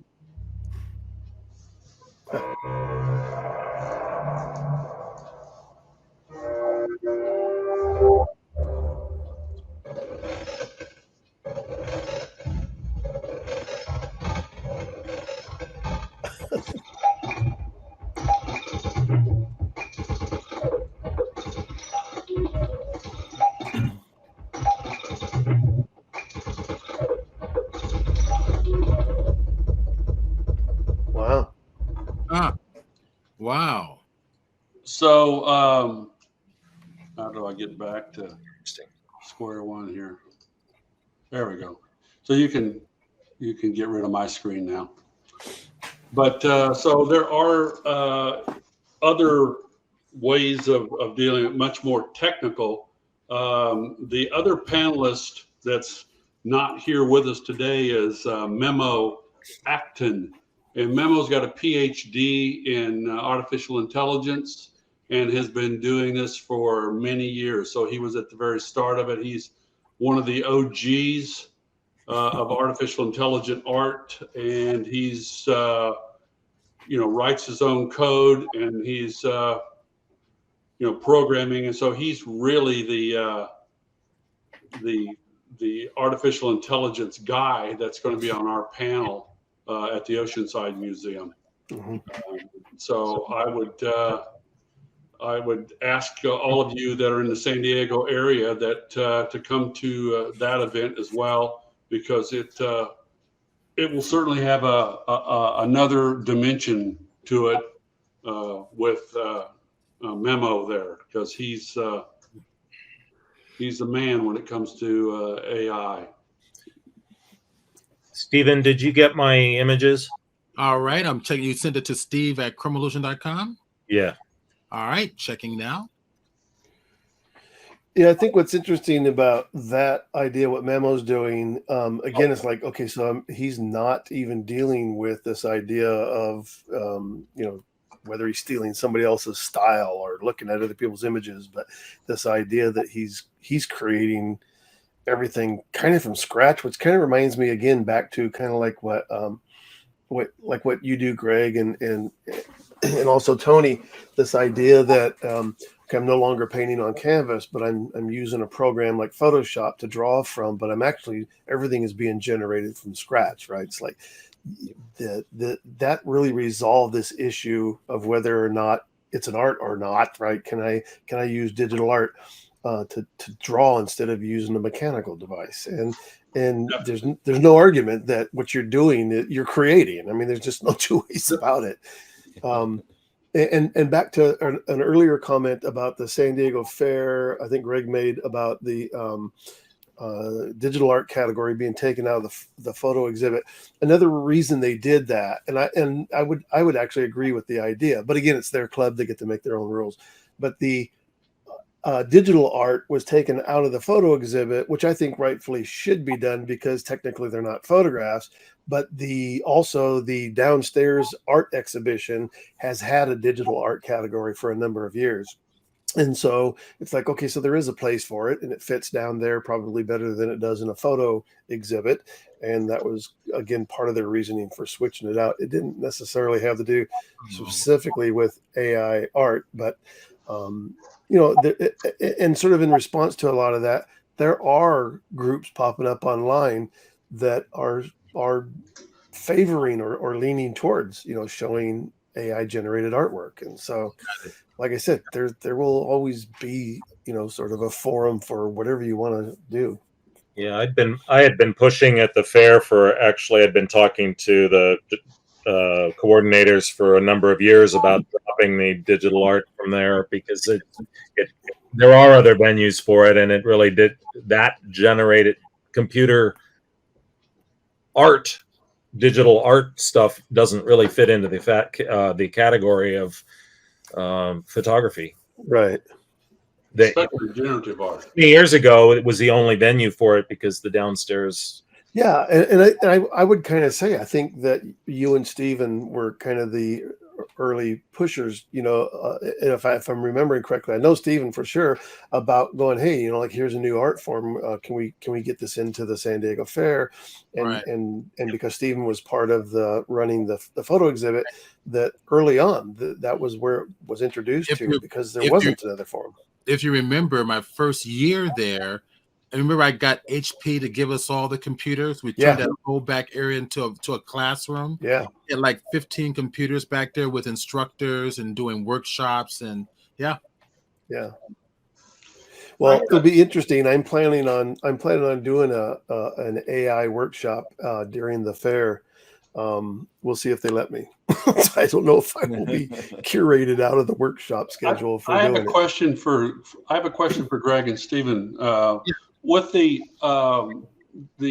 fair and digital art, did you guys throw out fractals, the fractal generated stuff? Yes. So oftentimes it wasn't. Every once in a while we would let stuff in, but we didn't. Unless it really showed a level of super quality, it never won awards, I don't think. But it was allowed to exhibit for a while, even though that really falls into the generated category. But we didn't automatically throw it out. And we let some of the AI stuff exhibit, but didn't give it any honorable mentions. Well, I think there's interest. I was going to ask you, Greg, and Stephen, because you guys both jury the digital category and compositing category. That there's in fact, there was an article that came up recently where some guy was kicked off of a forum somewhere, or because of the work he was showing, they said that it was AI generated, and the guy's like, no, it's not. I created the whole thing entirely in Photoshop. Here's a screenshot of all my layers showing exactly how he did it. And there is this weird thing, right? That we start those things sort of start merging in a way that it becomes impossible to tell. Yeah. Did you actually do this by hand or in the computer, or did you actually use artificial intelligence? And as a judge, there's a weird line that you have to kind of straddle between making that decision. Like, this looks like it's, AI generated, and you kick it out and then it turns out you could be wrong. I mean, that kind of stuff happens when you're judging. It's almost as if we should even have we should have an AI generated category. Well, I think they will eventually. I'm sure that's, and then it'll eventually disappear. Yeah. Early on, it was interesting. So early on in the fair, there was, again, their rules, their game. They had, for a lot of the categories, you could only show images or print images from a single camera file. They didn't want you doing compositing. There was the compositing category, but in the landscape category, you had to show an image that was generated from a single file. And then the question came up, they go, well, but what about doing sky replacement? No, you can't do that. That's wrong. And you go, oh, okay. And then all of a sudden, focus stacking came up where, okay, this is generated from 5 or 6 images, and then stitching together images to create panoramics. Those are made from multiple files. And eventually, in his infinite wisdom, I think Gene Wild made the comment. He says, so we are, and I'd mentioned to him about this idea. I go, what if all you're doing is encouraging or discouraging people from entering who put in, say, a new sky, and you're encouraging people to cheat who don't mind cheating? Because if I can do it really well, you probably can't tell that I replaced the sky, and it makes a better image. So those two things are happening at the same time. And he said, finally, it was like, we're no longer going to create or enforce rules that we're not going to create rules that we can no longer enforce, which I thought was like a great idea. And this also starts to happen. Like, if I were to put in an image, one of the ones like I had showed you that were composited from an AI image, and somebody would go, well, that's AI, then it would be tossed out, or it would be allowed in, and somebody would go, yeah, but part of Vogel's image is artificial intelligence. And so again, there's these weird things where things start to cross over and meld together, and that has always been present, and especially since photography became digital, that has always been present, where like eventually you can't tell how they've created that image.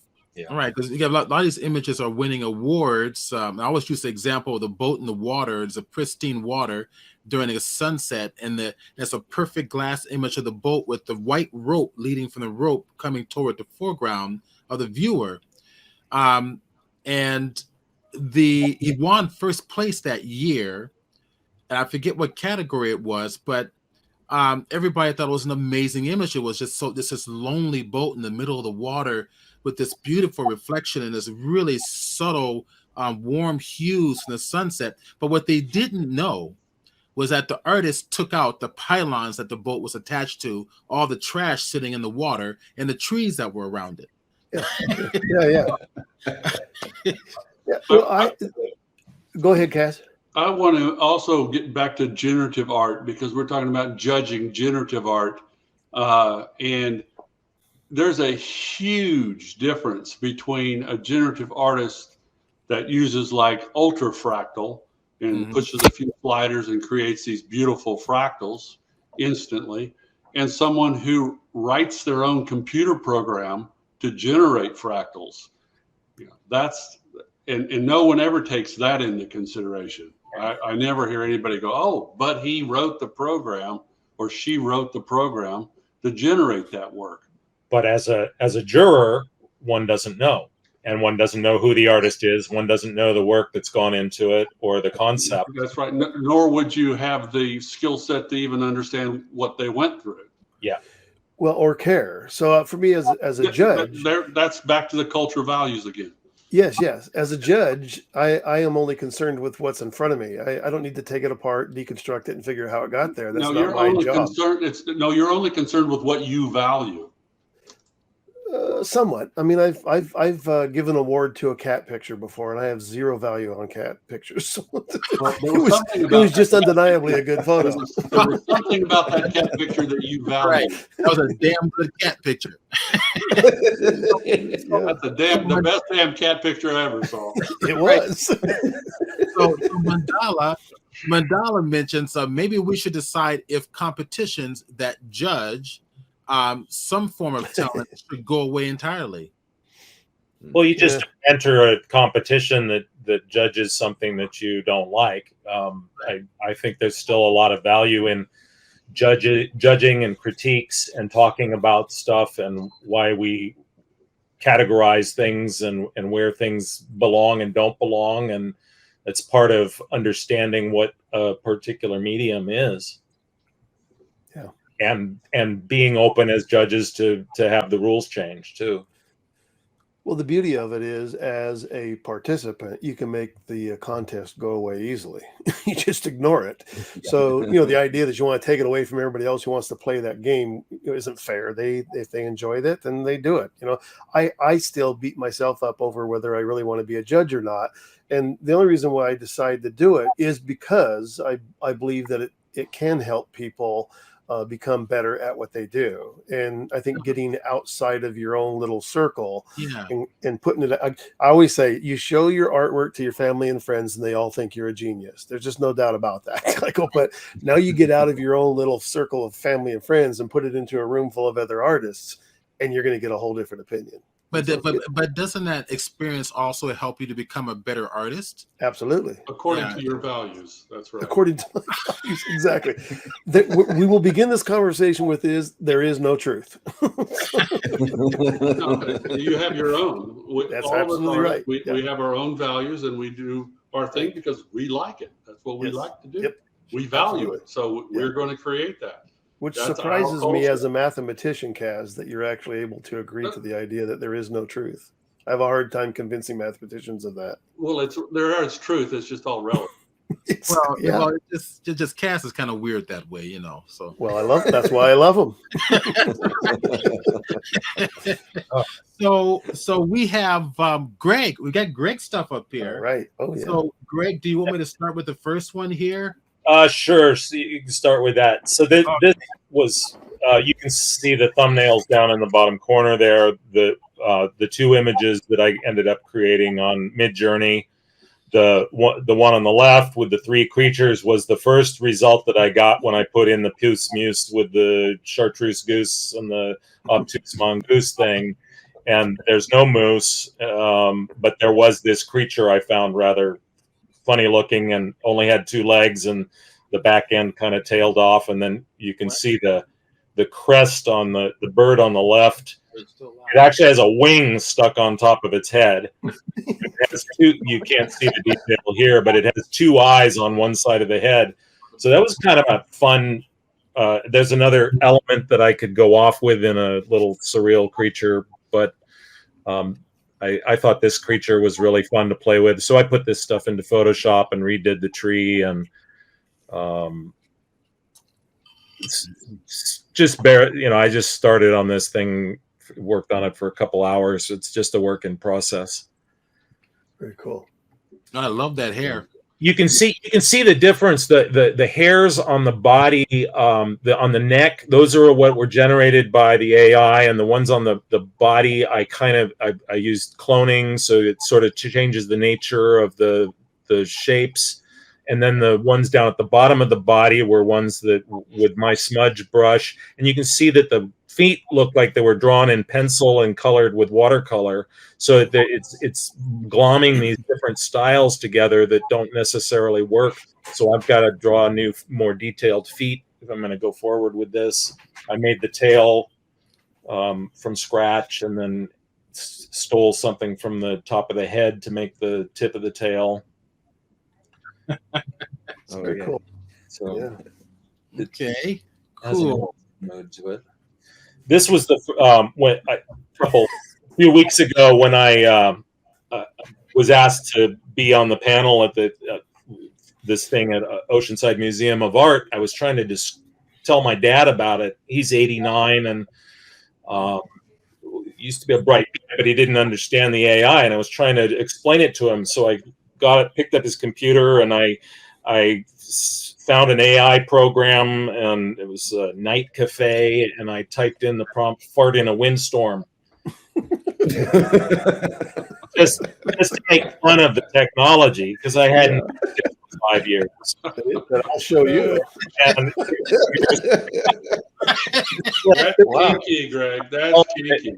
all these tools, belt, I can't even tell what these tools are on her belt. It was very weird stuff, but I thought it was funny. Yeah. Very cool. This is the better rendering. You can kind of see the wing on the top of the head and the 2 eyes. eyes. Fun. And notice down at the bottom right-hand corner, there's a signature there. Yeah. So it's pulled a signature off of somebody's wildlife drawing. Yeah, I've seen that.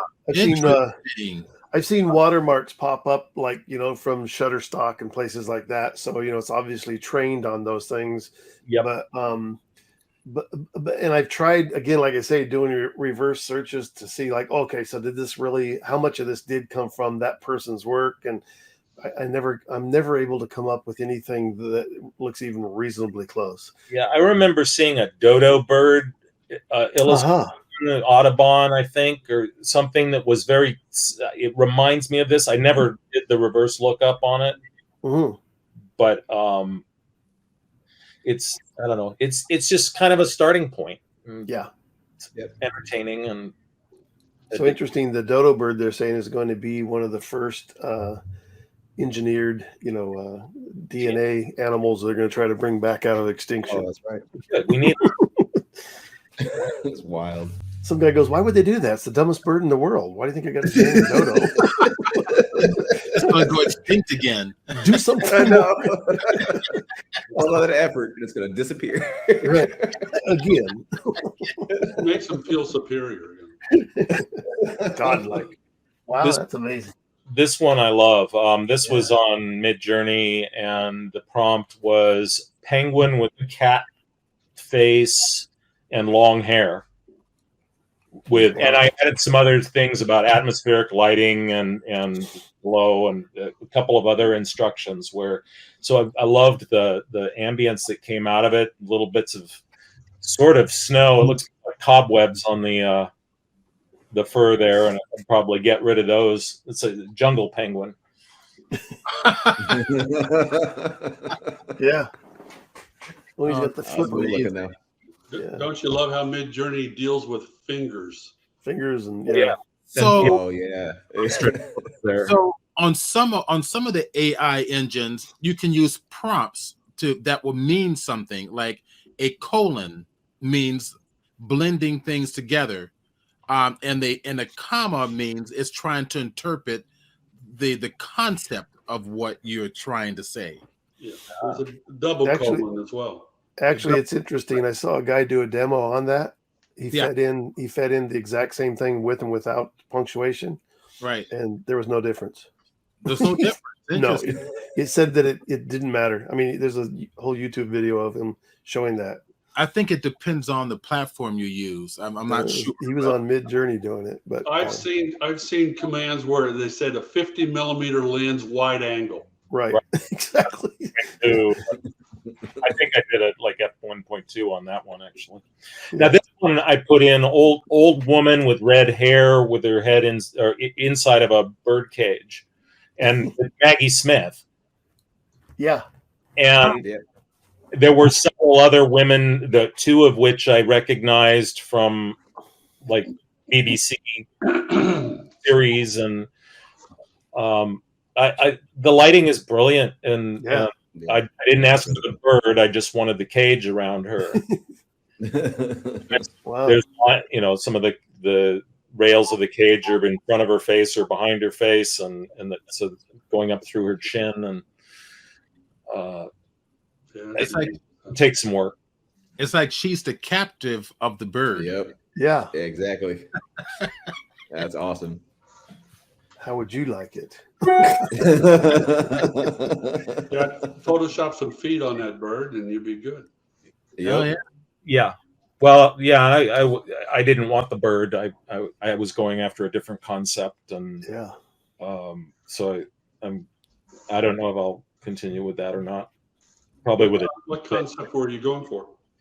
Well, the idea of there's supposed to be a controlling man in the background of women contained in this old thought of, the husband is in charge of all of their ideas and thoughts and living in a gilded cage. Right.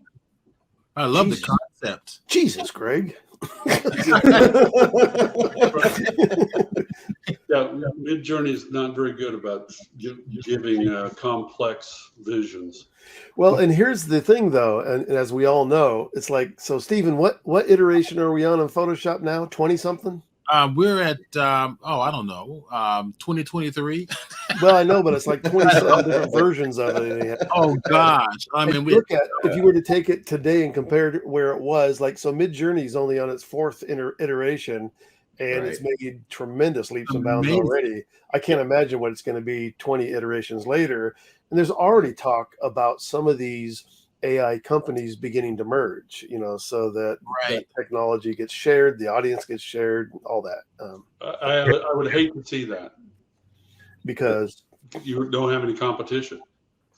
yeah, If it's all one company, everybody can get lazy. that could happen. And they will.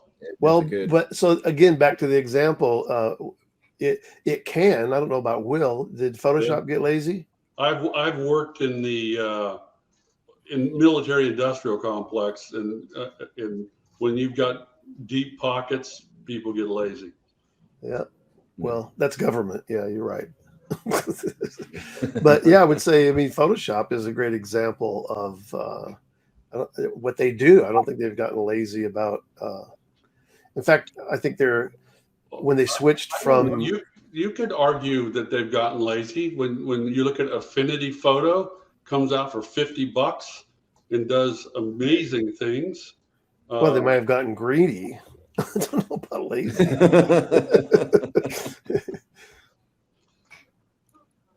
But you're right. What is Stephen gyrating here? Well, basically, this is Blender. Mm-hmm. Right. And AI plugins are now in Blender. They're in Photoshop too now. Yeah, and I hear Adobe is working on AI engine itself. Yep. So now I'm going to see if this is active right now. If I want to put on here, I'm going to go to my my texture view. If I want to put on here an AI generated texture, like over here are my options for my texture. So I'm telling the prompt to be a texture. Well, what's the subject? Okay, let's call it brick wall. Right. So I just put in the brick wall, and this is all connected to Stable Diffusion. Okay. So it's a Stable Diffusion texture generating engine. So brick wall, right? And I can make it a seamless or a negative. I'm going to keep it a 5x5, and then I'm going to project the texture. So I'm going to click that little button. It's going to sit there. It's going to try and do something. Hopefully this is going to work. We'll see what happens. Let's see what's going on. It's going to make your graphic card smoke. Yeah, we just lose the whole stream. Oh, I see. Here we go. So we want the Stable Diffusion. Was a Dream Studio. I'm the Stable Diffusion, and I want the Depth Diffusion here, there. Okay. Now let's give it a try. The Dream Studio is in Photoshop now. Or it's not in there. You can put it in. That's Let's say that again. Oh, Dream Studio you can put into Photoshop now. There it is. It's generating the image. There it is. So there's your brick texture. Now it looks skewed because I'm angling it I'm viewing it at a skewed angle. So that's why you're seeing this little skewed movement. Now, if I decide instead to show this only from an orthographic view straight on, and then click on project and see what happens now. So basically, yeah, so it's projecting a different type of a brick now. So just like your AI engines on the web, every time you click that button, it gives you a different result. So I click it again, say I don't like that brick, let's try a different brick. And I can tell it any size that I want. There's a brick there, let's try another brick. So now AI is come to 3D. I don't have to rely on finding a whole bunch of 3D textures out there. Right. Bring it in. I can rely completely on AI to do my thinking for me. That's interesting too, that as you see how it's generating it, kind of like what Kaz was talking about earlier, Right. You see the pixels are coming together to form it. So it's like it's not Right. copying it from somewhere else. And what's It nice knows what a brick looks like. That's Stable Diffusion. It's a diffusion process. Yeah. right. So I can select the top, for instance, and then go to the top view and then do it again. And it'll give me a different type of a brick on the top, which is different from the one I had down here. So I can select any face and do whatever I want. Actually, think of something. Just give me something here. Feathers. Feathers, got it. All right. Go feathers. Tony. What? I didn't even say anything. I can hear that giggling back there. Your giggle Oh, gave yeah, you yeah. away. Yeah, no, that wasn't me. That was Okay, I'm Stable sorry. Diffusion. That was somebody else. That was AI. Oh, AI. Oh. All right, let's project it. There we go. There we go. Feathers. Wow. Yeah. Sometimes they're not very good. It's kind of interesting. So what I'm gonna prepare for you for the museum presentation in March is I'm gonna start creating full 3D environments that are gonna be illustrative. But under the inspiration of AI, for example, not just the way I'm using it now, but if I go to Midjourney or whichever one and it creates an environment for me, now I got to go and recreate that in the 3D program. So I'm not totally relying on AI for the textural work. I'm relying on it as an inspiration instead. Mhm. And for me, it gives me total control of the process. Where I can include or not include or alter what as I feel. So I think this whole AI thing is going to become very, very, very. For me, it's fascinating. It's kind of like, wow, I can do some pretty cool stuff with this. Yeah. Mandala has made a comment. Actually, it's a couple of comments here. Let's see. 3D guy says, will Stable Diffusion textures also create bump maps? The answer is yes. When I'm waiting for with the 3D object, it takes several maps, like a bump map, a color map, a bump map for the texture, a color map for the color, a displacement map for the actual displacement of the geometry to create actual textures. That's what I'm waiting for Stable Diffusion to do next. Right now, it's putting in here the color, but it also generates the bump as well. But it's not automatically including it. So that I'm waiting for that to happen. The answer 3D Dave's guy. So Mandala says, what kind of joke? Okay, that was kind of a joke I was making earlier, but I didn't get back to it. Not sure what he's talking about. Okay, so he's talking to somebody else.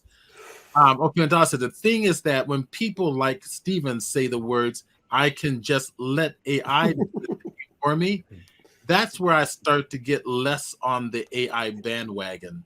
I like Kurt's comment back there. This one, Yeah, can AI replace judges? certainly. Sure, why not? But To be determined whether that still creates as balanced and attractive a show. Maybe it can. It comes down to it depends on the machine learning if they use good judges to begin with. right, Right. good criteria and clear rules and Value judgments. That is really the interesting, say maybe the part that maybe the lack of understanding is that, and this is why each sort of AI generator produces sort of a different style of artwork because of the way it's been trained, right? And so the answer is yes, the AI can have a bias because it's put in there by its creator, how you trained it to think. Well, it does. It Yes. does. It does have a bias. just as I always have a bias when I'm Yeah. judging. We all. Well, I've My asked I've asked the fair one time if they would do this in the big print category. It'd be a great way to do it. And it's like, let the judges that you've asked to judge the big print category go in and do the awards, and then send in 3 separate judges to judge it, and send in 3 more judges to judge it. I'll guarantee you, every single one of those groups will have a different set of winners than the one by itself, which is just totally the subjectiveness of when it comes to judging. And that's I've always said, in a running race, it's generally clearly obvious who crosses the finish line. But when you're judging a better song, a better poem, a better music, or a better piece of artwork, it's just so subjective. There's no way that it can be accurate or repeatable, really. People's choice is rarely the same one as gets best of show. Right. It's usually the cat picture or the baby picture. I would like to respond to Mandala's there. Yeah. The thing is that when people like Steven say the words, I could just let AI do the thinking for me, that's where I start to get less on the AI bandwagon. So I would ask Mandala, I said, well, if someone, maybe someone who's not an artist or someone who you would not necessarily think was creative, came up to you and gave you a great idea, even if it was by accident, would you throw it out just because it's not your idea? Well, I know Jason Mandala, and what I've noticed, and maybe and Tony can smack me around if he wants to, or correct me. I can't. What I find the biggest apprehension to new technology being applied to art are by painters. Okay. And the painters almost look at their art form as a religion. Well, everybody has their value. Right. But there are some. Yeah, there's but in general, when I meet painters, they have this solid idea as to what art's supposed to be. That's right. Right. Now, Absolutely. I'm coming from a background of art as a technology. I started with painting and drawing in school, and then I bought a film camera and didn't know how to use it. So I went to Palomar College and took all the photography class and decided I wanted to be a photographer after that, because that technology inspired me to be an artist. So because I was adopted into technology earlier on, I think I'm more open-minded to other technologies coming in to create other types of creative visions. So that I'm hearing his comments, but his comments kind of reflects to me more of the hardcore painters, and that's fine. I mean, if that's what inspires you as an artist, painting inspires you, that's great. You're going to have hardcore digital artists that are going to reject AI.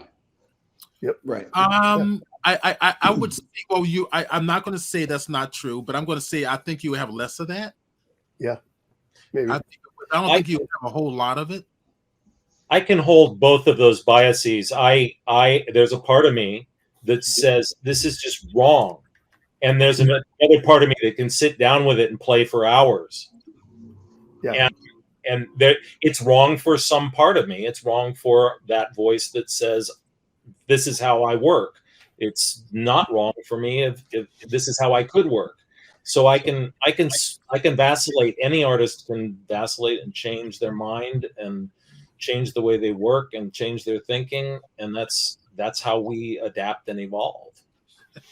Well, there's a great example. I've seen it twice or heard it twice. Was by let's say Jerry Yulzman, right? He's the classic example as a photographer who had been doing photo compositing in the darkroom his whole life. And then when he and Maggie Taylor get together, Maggie is doing everything digitally. And the story was that they would meet together at lunchtime and share whatever they were working on. And many times Jerry would say, I'm struggling with trying to figure out how to get this thing together in the darkroom. And Maggie would say right away, is like, yeah, but you could do this in Photoshop. So easy, Jerry. Well, and Jerry was not interested in switching mediums, because this kind of goes back to what somebody said earlier. Sometimes the medium informs you on the process, informs you on the results. And I'm trying to remember the photographer. He had a show at the book he has is called The Architect's Brother. And he does these photo composite work. He had a show at the Museum of Photographic Arts. I'll think of his name after the show's over. But he went back and he does contact printing. So he's making paper negatives to put on top of an unexposed sheet of paper multiple times to create his final images. Whole other way of doing a darkroom photo composite. And really way before we had enlargers and negatives, everything had to be same size. So he's using this process. And same thing when he was doing a lecture at MOPA, somebody said the same thing and said, oh my God, this would be so much easier to do in Photoshop. And he goes, I know that. You have to know that I know that. There's no way that I could not miss that point. But for him, he says, I developed my whole career, my photo compositing technique informs the kind of images that I make. And that was more important to me than trying to find a process that was easier. That was his comeback. And I appreciate that so much. So for him, the medium is the message? No, the medium is the inspiration. is you change your medium, you change how you accomplish something, and it will change the end result of what comes out of you too. So yeah, it informs you as a creator differently. Yep. And that could be good or bad. I mean, it's up to you to decide. Every tool has its limitations, no matter what the tool is. And those limitations make me stronger when I bump up against them. When I say, this is not how Photoshop works for me. I don't use it to edit photos. I'm going to use it as an illustration tool. I'm going to get everything I possibly can out of it to use it the way it wasn't designed. And I stuck with Photoshop 2 for a long time. And I do that with almost every version of it. I don't early adopt on software typically, because I have a way of working, and I'm going to work deep in that framework as much as I can. And I don't need the latest and greatest. And that has its limitations too. Not adopting things. Yep. So Dave 3D Guy made a nice little point that I think resonates with everybody here. AI is great for a jumping off point for inspiration. As an artist, I don't see it as a threat to my job. It's just another tool for my toolbox, and I love that. Dave, you are very secure. Yeah, that's what I say. It's the insecurity, I think, that makes people. I mean, that whole thing we use. I mean, society, we use fear as a driver because it's the easiest thing to make people react. And when I hear people say their response to something is, "Wow, that's scary," I go, "No, almost getting ran over by a semi truck is scary. The fact that this thing is generating an image or text, that's not scary at all." Could I jump in for 1 second? Yes. I'd like to go back to the idea of value, judgments, quality. The idea of the first one to the marketplace.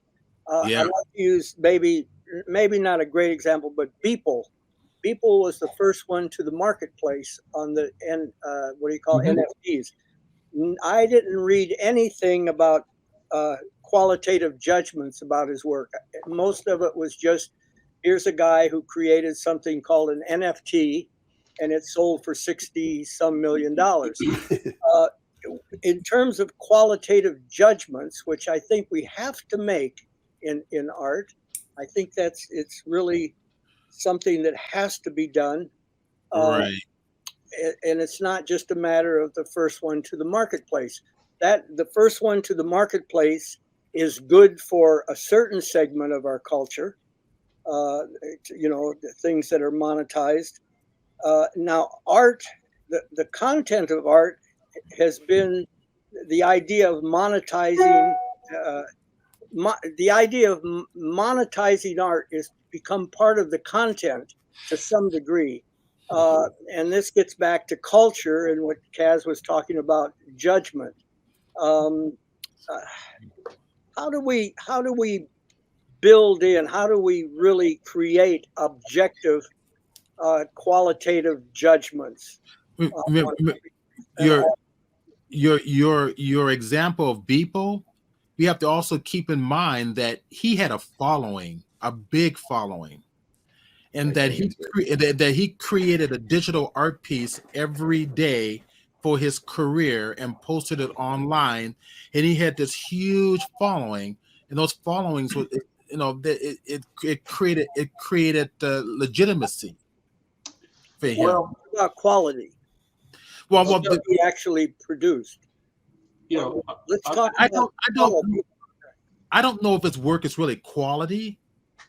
I'm not sure. I mean, I've seen his work. I've seen, and some is better than others.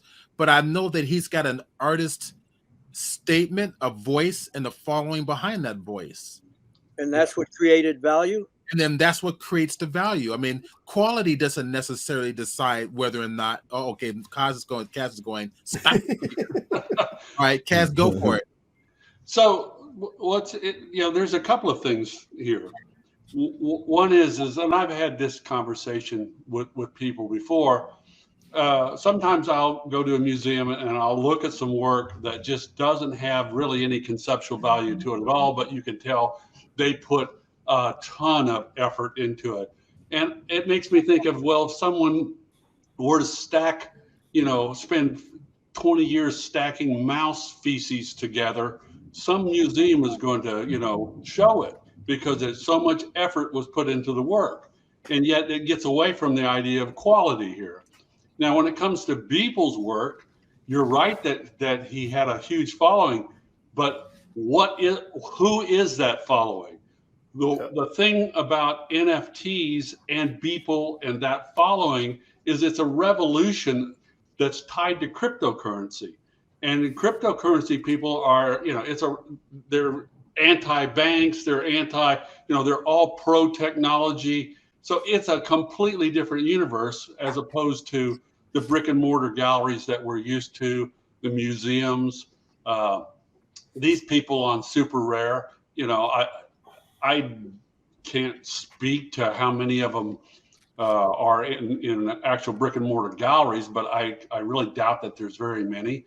There are some superstars that are part of different galleries that are out there. But in general, it's that the value is really the cryptocurrency value and the revolution tied to that. That's where I think Beeple gets most of his. Does AI fall into that category? Will it fall, or has it fallen? Sure. Yeah. It's high tech. That cryptocurrency thing is all about high tech. Well, the idea of turning art into a commodity speaks to a whole other side of what's happening. People who are spending hundreds of thousands of dollars. I will go out on a limb and say a Picasso painting is not worth millions of dollars. There's no way it is. But people will pay that because one is the ego of owning the one and only original piece. That's part of the NFT world. The other side of it is, as a commodity, is it going to go up in value? They buy as an investment, and that's a whole other game. People will buy anything if they think it's going to go up in value. And that's a huge argument. Like, does that mean that it's good art? No, it doesn't mean anything. So our culture, is that a cultural imperative that's driving this? Well, it's a Somewhat. subculture. It's a subculture of people who buy and sell art. No, There- no. there- In general, I mean, we live in a commodified culture. We know that the Industrial Revolution changed culture, Mhm. right? We're now in the information age. We're now in the technological age. Is it driving commodification deeper into the psyche of the culture, that we all just accept it and it's a better way to live? It's a great question. Well, yeah, the thing is, everybody would love to make a living off of the thing they love to do. I mean, it doesn't mean that you will.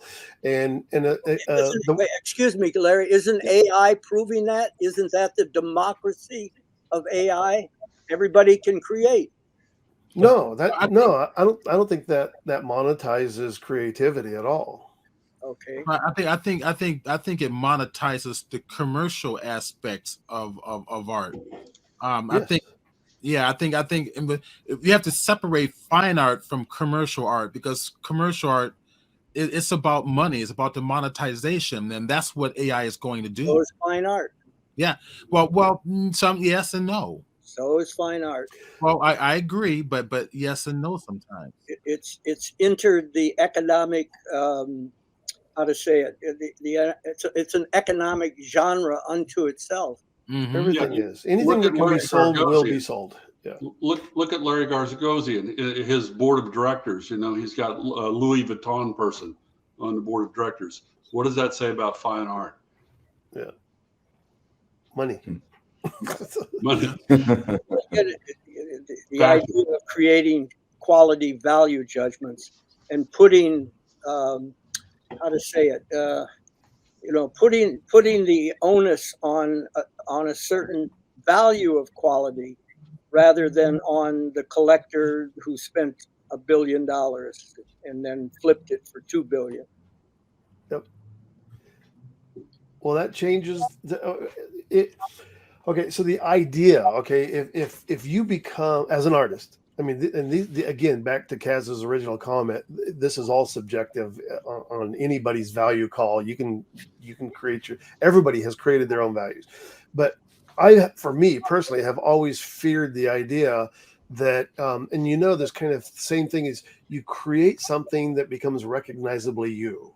I mean, that seems to be a lot of drive that a lot of artists want, right? That's hanging on the wall, and I go, that's somebody can go, that's a so-and-so. And that seems to be the drive. But at that point, the creativity is all gone. You've already found a way to get there. And now you're just going to repeat it over and over and over again because it's successful. And I don't think that really, I've always felt like that idea that when you find the formula that equals, a value that is paid back to you, it becomes much harder to change who you are as an artist. I mean, you think of like Bob Dylan gets booed off the stage for just plugging in an electric guitar, but he basically is like, well, screw you. This is what I'm doing now. So he had this sort of bravery, but also he had his own, capital behind him to make that decision. But to continually evolve, Picasso's another artist who totally evolved over and over and over again, left behind different things that he had done, all at that risk of people saying, Dylan, you're a sellout, or all at the risk of saying, oh, your earlier art was better than what you're doing now. But David Bowie, yeah. I mean, there's maybe only a few handfuls of creative artists who are not willing to repeat the same thing over and over again until they died. They said, I want to do the next thing. And I think that monetizing is that dangerous threshold that you stand at, right? If somebody's willing to pay you $1 million for something, are you going to do it again? Probably so. It's a tough thing to overcome creatively. That idea. Yeah. What drives you? Larry? I'll let you know when I get there. Yes, exactly. Well, I've always argued when somebody said, "I'll sell you I'll sell you my I have a series of images. These are $1 million a piece." I go, "I'll make one of these for you for $500,000." Okay. But again, it's like, what's that formula that makes you worth that? That's the weird thing. And it's so hard to go, this is how you do it, because we have all met poets, musicians, painters, photographers who get over that threshold of monetary success, and you're still looking at their work and go, how did that happen? I know so many other people that have got nowhere near that threshold, whose work is so much better, more provocative, more interesting than any of this other stuff. It's the thing that makes you scratch your head as a creative person, that's for sure. Yeah, It does. Who you know? Absolutely. I guess there's a market Yeah. for everything. So on that note, I think we're past that time. Look at that. It's time. I thought we would be bored by now. Oh my gosh, you guys were wonderful. You were great. I think the guests loved it. The guests got involved as well. This is fantastic. Thank you so much, Larry and Tony and Valo and Casimir, and Greg. And to be continued at OMA, Oceanside Museum of Art, on the 22nd of March. And I'd like to thank all the people that put comments in. Yeah. Yeah. Yeah, absolutely. Yeah. Otherwise, we would just be talking to ourselves. And it really doesn't seem to matter, does it? Okay. Wandering around talking to myself. All right. And thank you, Stephen, for putting this all together. A real quick answer to Bunker Beware about Beeple. Check, he's turned a lot of that into millions of real dollars. He's building facilities, hiring engineers. He's doing all sorts of stuff in South Carolina. Just Google it. I think it was, let's see, hold on a second. There was another comment you're responding to. It was this one here, I think it is. Yeah, that's the one. Yeah, it's that one. That one there. Hey, if it's Yeah. 10%, if it's 10%, I'll take it.